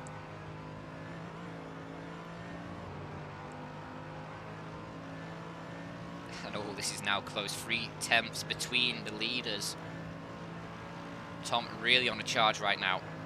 Just jiggling out of into the mirrors of Baz there to make him a little worried, try and force him into a bit of an error, but it's not going to work. Baz taking his line as he needs to. And Tom are going to have to get a little bit closer before Baz starts to panic. Philip Samard, the first... Samard with the yeah, as you were and just by saying. a long shot. Yeah, and as you were just saying that nobody's made it into the 147s yet. Oh, and Tom Basley down the inside. Did make contact. That was not there. Yeah, I think he just misjudged the braking. I think he misjudged the braking more than anything. He tried to bail out of it. Philip Samard gonna pick up the lead from that. Baz is gonna be a sad and actually, man. It's Philip Samard. I think Philip Samard has been a gent and is going to allow Baz to pass through after that dive from the other AMG. As they head up to the second chicane, but actually Philip Samard going to fight it. Maybe Phil just having a really bad exit or something, I don't know. Phil, I'm not sure what Phil's doing. I think it looked like he wanted to let Baz by, but then fought it back against him in the second chicane. I have no idea. A little further down, you have Samuel right on the back of Luke Jean. Similar scenario, either Luke Jean had a bad exit or Samuel had a phenomenal one. He really brought that gap down in that one turn. Yeah. And then Pisani still on the back of Jan Sari.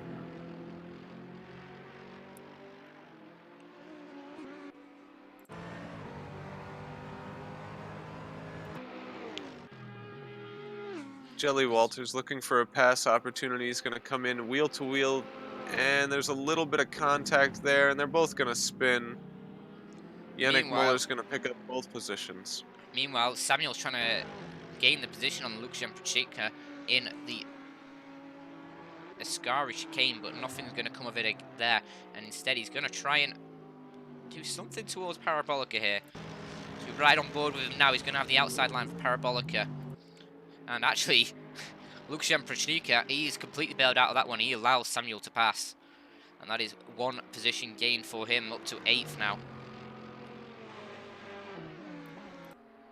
And Pisani as well. I looked at Pisani just now on the You couldn't straight, see him and behind the my camera, GTR. I literally couldn't see him. I was like, I was, yeah, it was the same on mine. I knew exactly what you were going to say as you said I switched to Pisani. that tiny BMW feels like it's been behind Yanisari for a long time now, and he's as close as he ever has been as he looks to the inside to the chicane, but as soon as he pulls out of the slipstream, he just gets hit by a wall of air and cannot do anything more.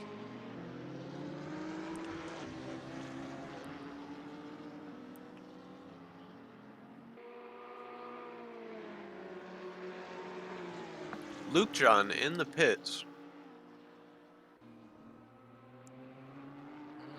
Wonder if that's why he bailed out of the battle with Samuel, who was trying to get into the pits, which are now closed. Just in time. Yeah. He took his tires. The only person on mine that hadn't is Phil Vitt, still on his mediums. Yeah, perhaps he was trying to save a lot of time in the pit stop. I don't know. It's a strategy you can try. I personally wish I had paid a little more attention to his pit stop just to make sure he had spent a very little amount of time in there, but Can't watch everything. yeah, Pisani, hopefully my timing isn't lying here. every time Pisani peeks out of the slipstream of the GTR in front of him, it seems like he gets hit by a wall of air. And actually, he's made a brilliant run through Ascari there. He's right on the back of the GTR, and this might be his best chance, but Yanisari going to cover him off excellently to the outside for Parabolica, and now Pisani still unable to get past, and that was a chance that Pisani should have made good on. He had such a good run out of the chicane, and just picking the wrong line though to try and get past, and Yanisari will hold that position at an elusive 11th. And now he's a bit far behind to try another attempt. Still going to end up in 12th position. Meanwhile, Jelly Walters has disconnected, and that's our 6th retirement from the race, unfortunately. Jelly Walters as well as team. Yeah. Who, I would like to quote him that it is his worst ACRL race he has ever raced. Ouch. He was not pleased with the people. Yeah. However, some people are having quite a race. Our race leaders, for example. Yep, that's been an Except for that interesting small battle. contact. Yeah. And now this battle with Pisani and Sari as well is providing quite a bit of entertainment. Every time I jump to Pisani, however, it's pretty much like I'm actually jumping to Yen. Sorry. That's why I quite often like to ride on board with Pisani, just so everyone knows that there is actually a Z4 there. Luke John, who has fallen back now from his starting position, is starting to put some pressure on Pasi Malinen. Coming out of his pit stop really late on fresh rubber. Let's see how many positions he can claw back while the other people's tires are starting to fall off.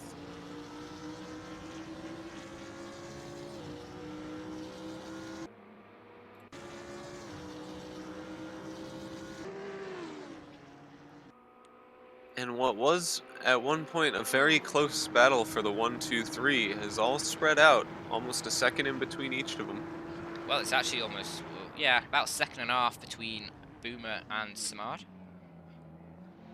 So, it feels like Samad has really found a bit of pace in that AMG. Did set the fastest lap earlier, so... Tom is pushing extremely wide every corner.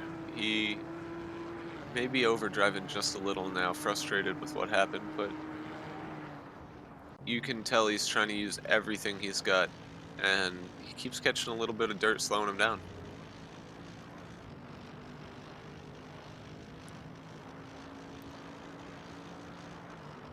Yeah. Kimo Lepinen on the back of Oscar Pink. Maybe we'll see something happening from this one soon.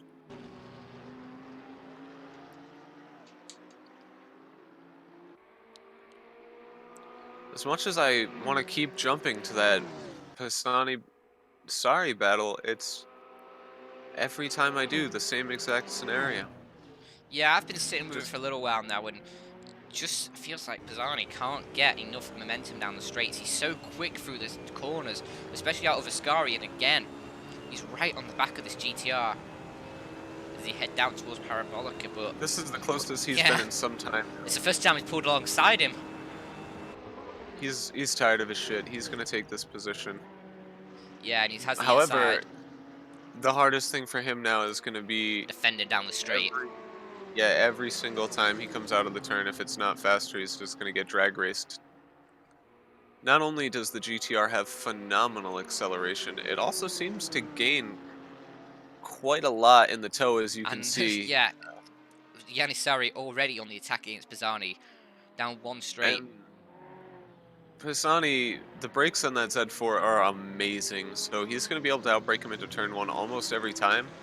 He's just going to have to make sure that he's not passed on the straight before then, because he won't be able to outbrake him from behind. Yeah. It's going to be a tough battle for him to keep ahead, but he seems like he does have the outright pace against Yanisari, so he hopefully can try and make a bit of time in these tight sections and keep Yanisari far enough back that the pace of the GTR down the straights doesn't matter too much. Philip Samard now up over 2 seconds from Bass, almost 2.5 seconds. And Bass about 2.5 seconds over Tom, so 1, 2, 3, 4, and 5 all just racing alone right now. Yeah, and it seems like the race is for the lead at least has cooled down a little bit, which is a little And unfortunate. you see this, Paisani got past Yansari, and look, already a second and a half faster. Yeah, He's just been being held up by that big beast. yeah, and hopefully he'll be able to close on Luca promptly, and it was another little battle to watch as Luca is actually attacking Glubshinsky around the outside of Parabolica. And it seems like he's made that one stick. But I think Glubshinsky had an issue there. And I think he's actually pulled into the pits.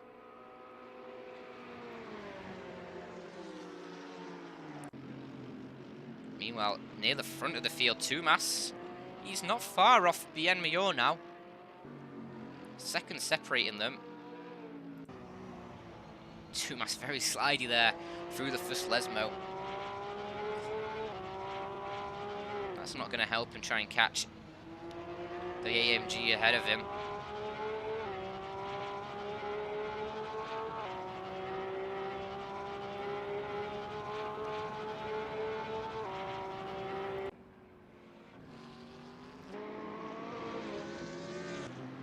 Yeah, and Pisani Things are is starting already... to quiet down.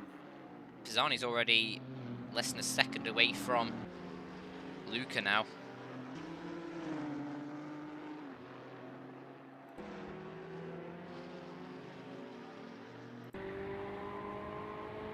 You have a few people eking up into the view from the rear view of some people, but nothing really close right now.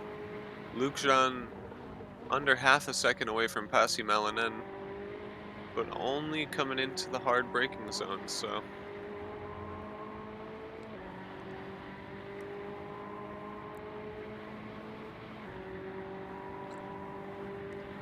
Yeah, it does seem like at last the race is starting to quiet down a little bit. People finally realizing,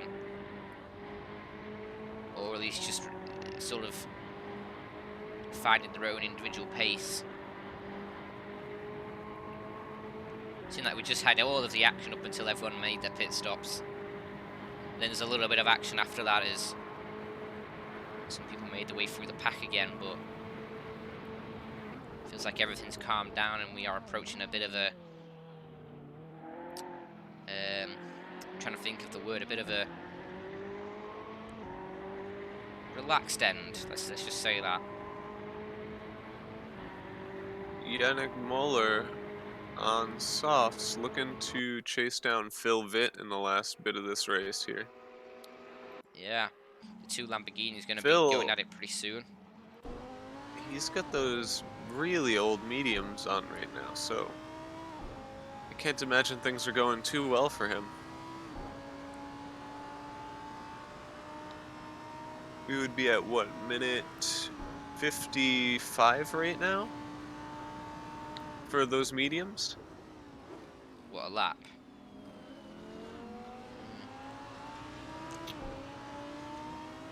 Because we had a 70-minute race today, yeah? Yeah.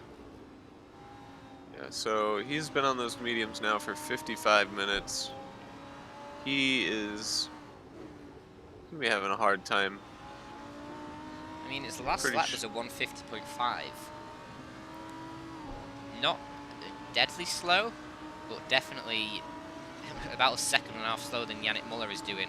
And as we see that, Yannick's actually going to try up the inside towards Ascari, and he will get that one done. He's Phil gonna take that pretty easily. Yeah. And Pisani now on the right on the rear ring of Luca.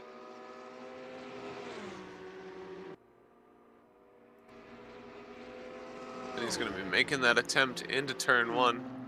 Not as big of a discrepancy in the straight line speeds between the Z4 and the Ferrari, so he should be able to take this position. Yeah, His he's braking is passed going to be already. far better in here. Yeah, managed to get it under the brakes. I talked to Super Yam considerably before I started sim racing in this league, and he had always mentioned how great the braking was on the Z4. And you can really see it coming into that first turn. He is able to outbrake almost every other car he's come across. Yeah.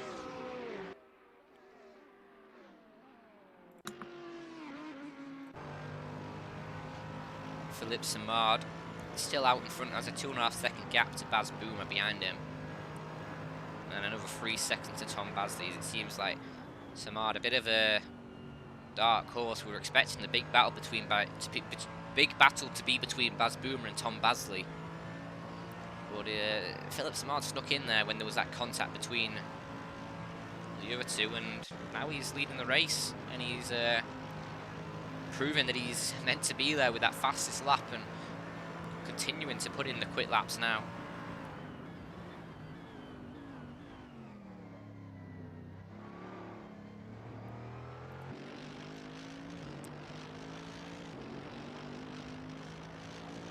Shinsky, though, has improved on his personal best. Down in 19th. He had a great first stint, but I don't know what happened around the pit stops. Must have dropped back a few positions since then. The car did look a bit damaged earlier, so probably received a bit of a contact. Vaffel also just put in his best lap time of the race. Yeah, 149.126. So, still lapping decently. He has picked up some trouble this race, but overall, not a well, it hasn't been a catastrophe. And he's gained 2 positions from his starting position just due to the disqualification. So, Yeah. Meanwhile, Tumas, he's not far behind BMBO. He's within a second now. So you head through Ascari, so, and Tumas has actually been lapping a couple attempts quicker than the AMG ahead of him.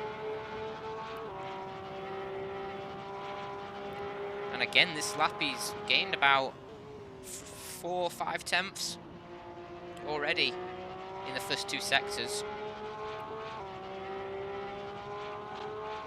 So he's going to be on a charge to try and take that 4th position. Probably not going to be able to make his way onto the podium. A little bit out of reach for 11 minutes left, and see how the times compare for this lap. And Tumas another 2 tenths quicker than BMBO. So, and the AMG getting very slidey there into the first chicane. So that'll be a nice bit. A nice chunk of time that Tumas can gain again, and hopefully we'll get a nice battle towards the end with 10 minutes left on the clock.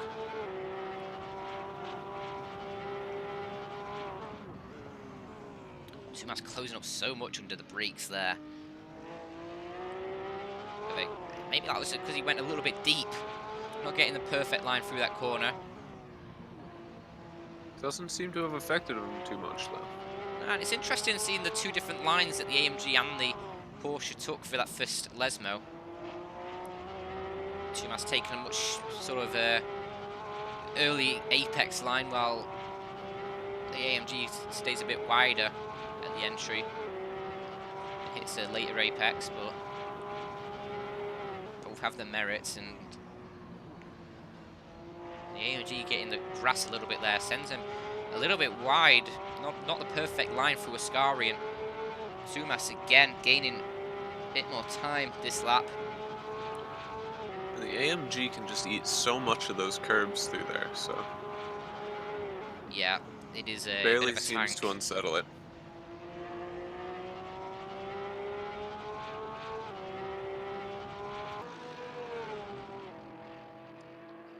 Yeah, we'll see what the lap times again are as they come through this time. It's another 3.5 tenths gain for Tumas. And this is going to start worrying Bien Major, who's seeing that Porsche fill up more and more of his mirrors as the laps go on.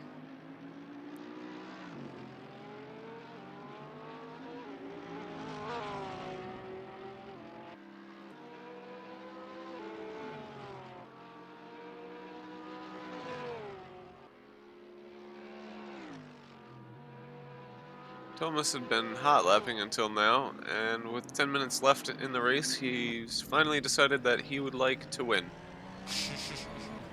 I think I'm not sure there's not enough time for him to win. A lot of time to make up just to get on the podium. With this AMG behind by about 3.5 seconds to Tom Basley, who currently sits on the first after podium. Bien is going to be under assault from every turn soon. Yeah, Tumas is clearly quicker right now, putting in lap after lap. Just temps and temps quicker. And actually, Tumas taking a lot more curb on the entry to Ascari there than the AMG. Both of them running wide. Tumas more than the AMG does, and it's probably going to lose him a little bit of time there. Bit of a slow exit as he clips the grass. Calamide is within a second of Mannix, so he might be trying to make something happen in the last couple of minutes here too. Tumas has struggled a lot on that lap. He's lost quite a few temps there. Yeah, he's lost almost half a second that lap, Tumas. He had a bit of a moment in Parabolica as well as the one at Ascari, pushing a little bit too hard. He just needed to keep his pace, continue what he was doing. He was gaining so much time every single lap that he didn't need to push any harder. He was already gaining the time he needed. He has plenty of time to make the move. So, just needs to calm it down a little bit.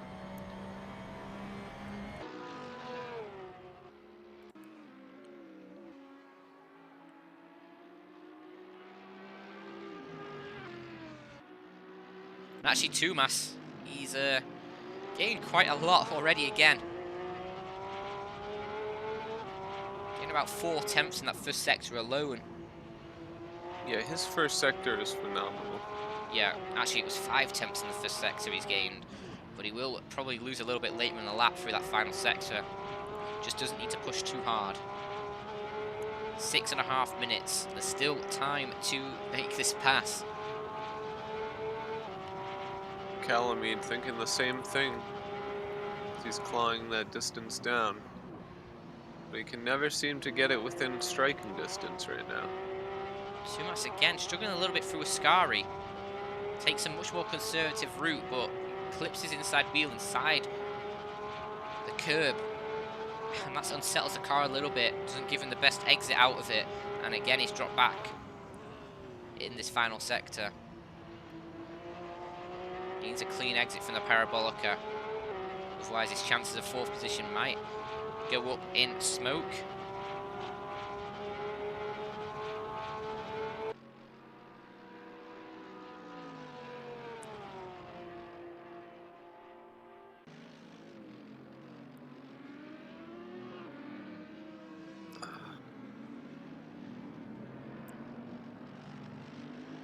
Ooh, that looked to be a poor entry into turn one for Thomas. That's not going to help him. No, he's lost quite a bit of time there already. And again, last lap he actually lost about half a tenth on the M Major.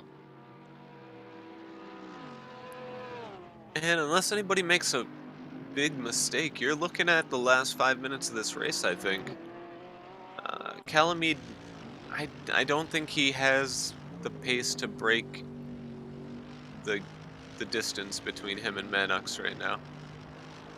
No, I think Tumas does, but he's just overdriving at the moment. He's now lost another couple seconds. Sorry, not a couple seconds, a couple tenths to the M Major. And I think that's going to be a mountain that Tumas isn't able to climb in these last few minutes.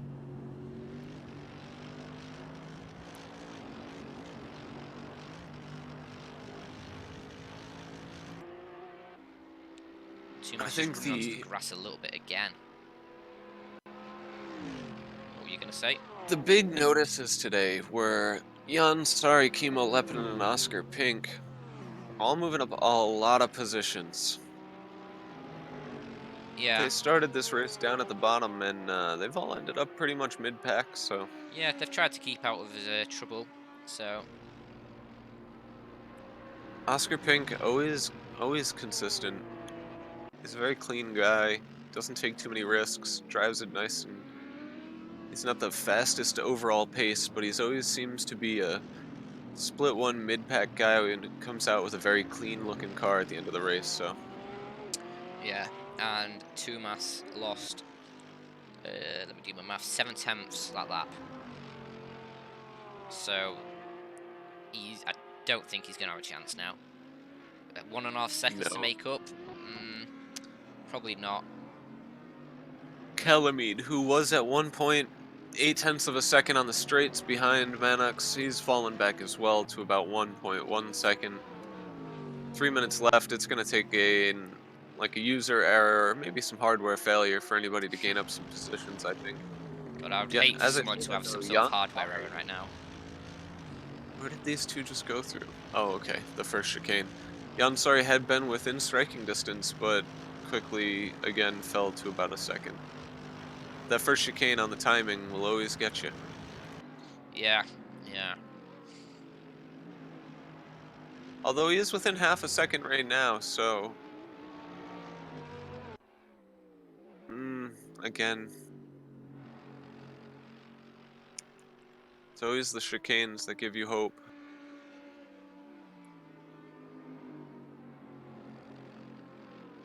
A little further back, you have Lukshan, who's actually close to Phil Vitt right now. Phil Vitt on those medium tires, he could get past in the next 2 minutes, that's for sure. That would be interesting to see.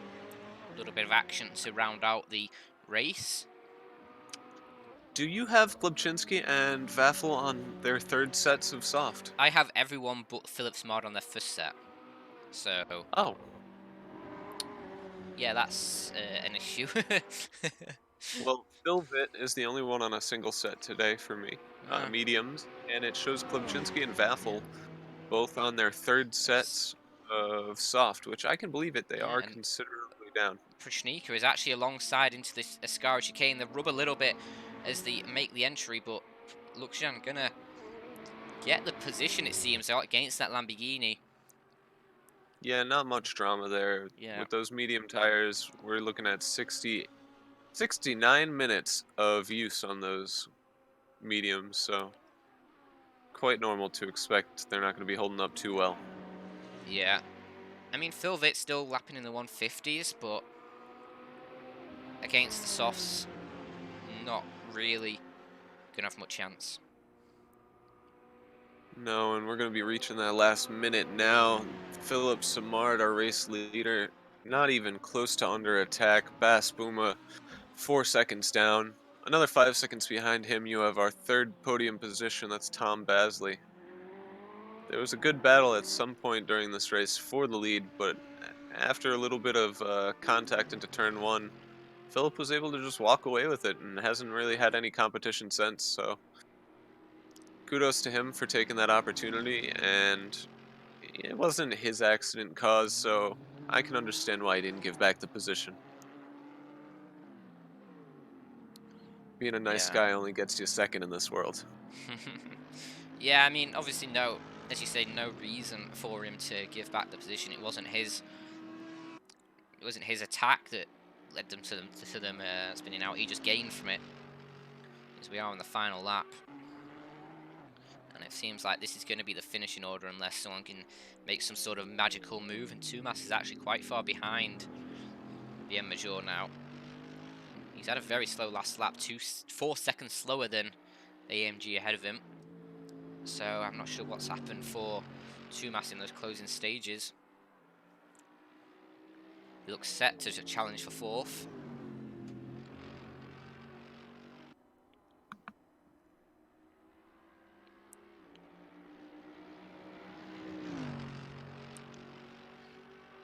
Now it's going to be a great sort of opening race, I must say, from these guys. A lot of good racing, a few not so good moments as well, but overall I've really enjoyed this one, and I'm sure Philippe Yeah, Samard has as well.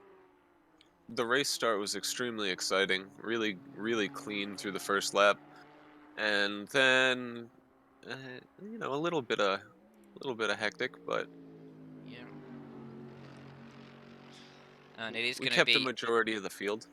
Philippe Samard coming out of the final corner, and he is going to take the win here at Monza. Round 2 of the ACRL GT3 Championship goes to Philippe Samard.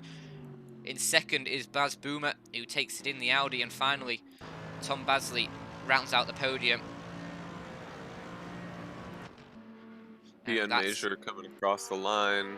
Yeah, and actually Thomas Tumas under never mind. attack. That's a lapped car, I believe.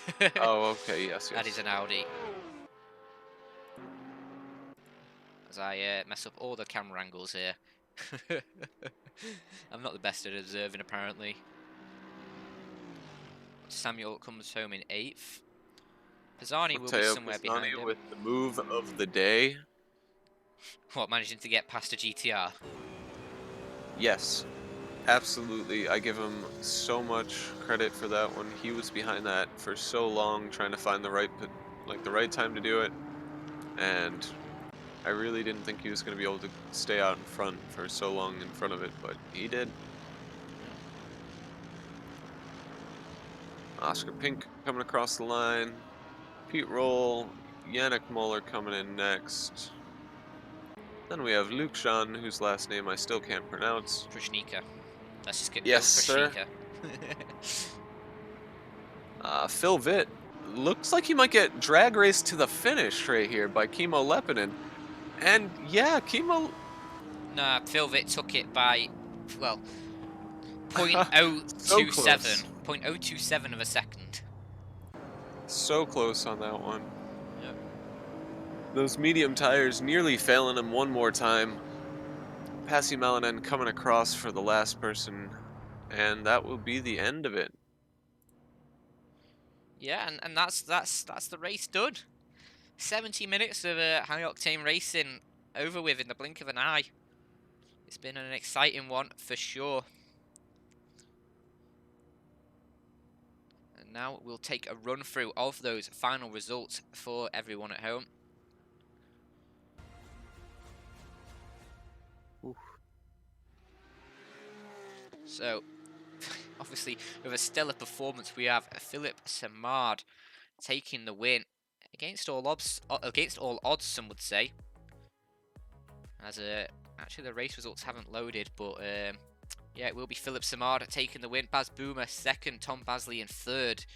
So a great race from those three up front. It wasn't the most wheel-to-wheel racing, but they were with each other for most of it. And the first half of the race was certainly a great watch for any fans of racing. Tumas, though, a little bit of a letdown towards the late stage of the races. I was hoping for a bit of action with BM Major.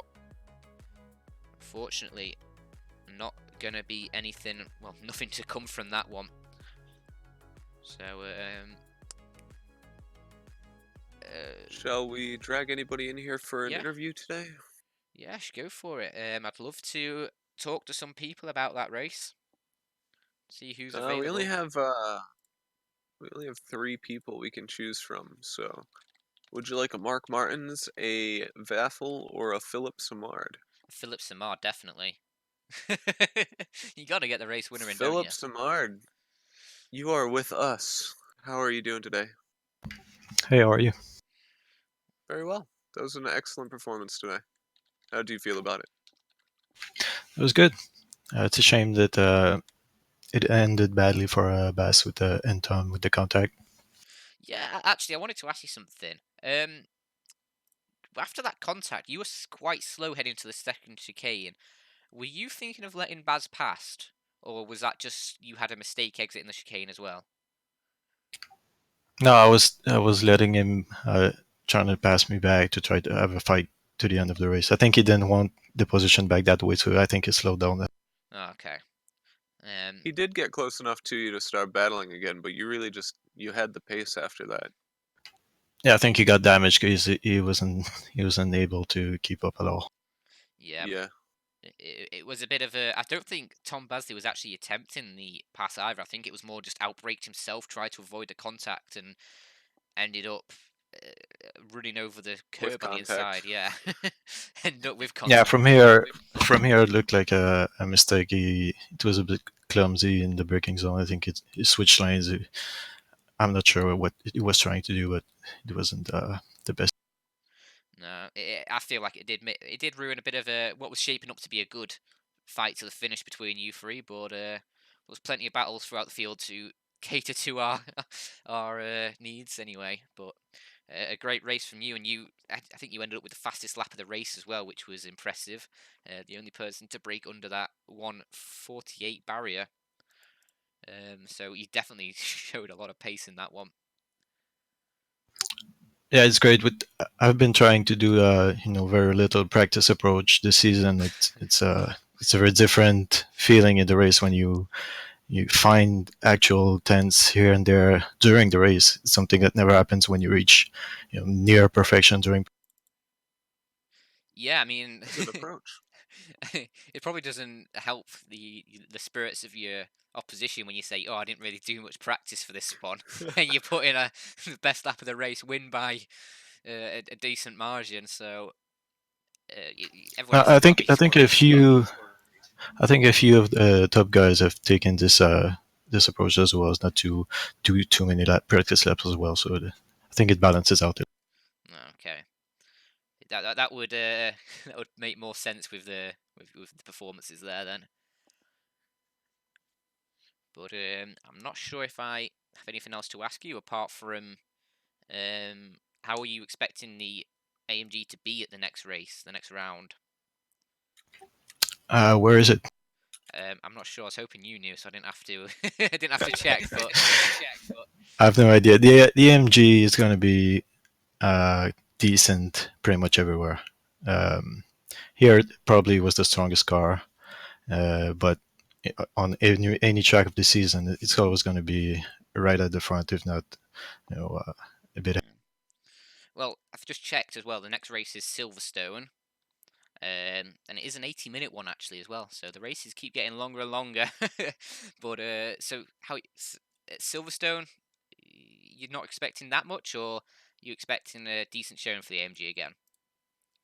No, we're going to be strong. Going to be strong. Okay. Well, yeah. I look forward to that race. 80 minutes probably means 80 minutes probably means mediums, and if we have the tight temperature in the AMG, we're going to be ahead. Okay. Well, I look forward to that, one. guys. Keep those notes important. I hope he's lying to you just to trick you all for the next race. Yeah, sure. I'm going to end that interview with you here, and I'm going to drag Bass in here. Thank you. Thank you for joining us. The one doing the interview.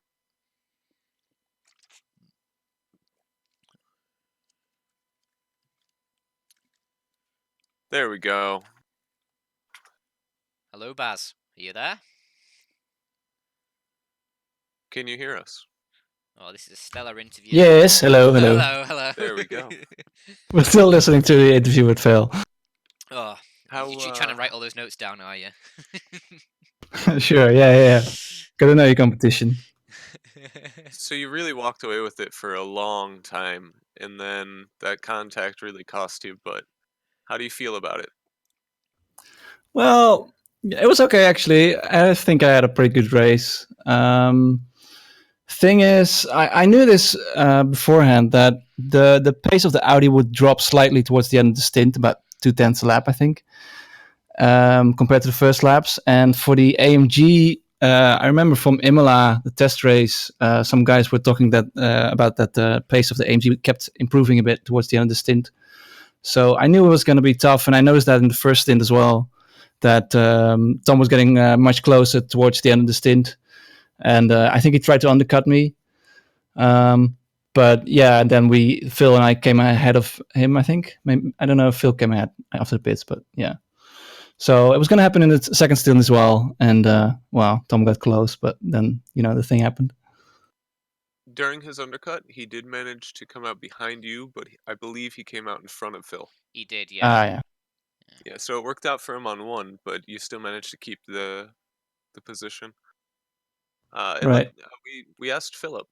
He did try to let you by after that contact in the battle. Did you just not want that position and you wanted to fight for it? Yeah, that's right. I knew he lifted, and I was lifting off a bit, but he wasn't really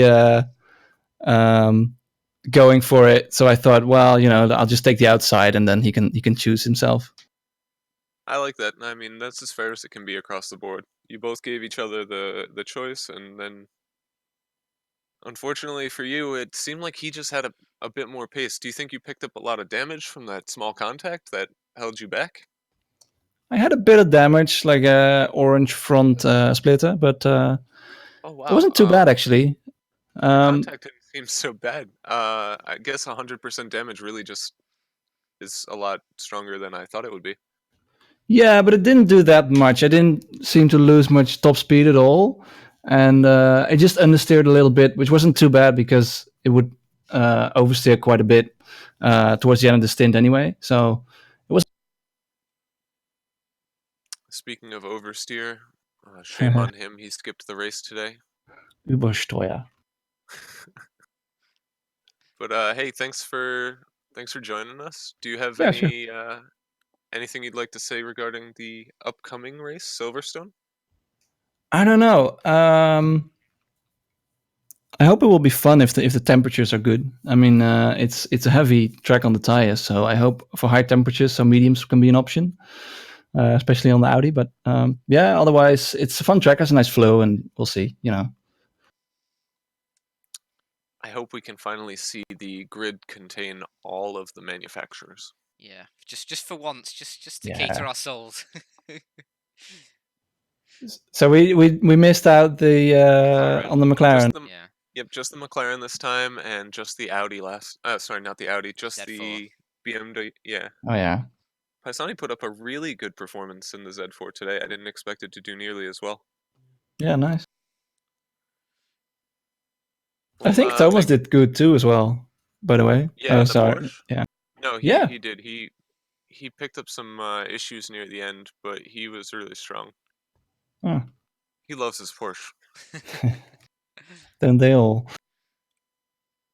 All right, thanks for having me. Yeah, well, Hey, no congrats on the problem. race. Thanks for joining us. Yep, look Yeah, forward to really seeing good you next performance. time. Thanks, guys. I'll drag you away now. Is there anyone else you want to talk to, or? No, I like even numbers. Okay. If we do one more, we have to do two more. So I think we should call it now.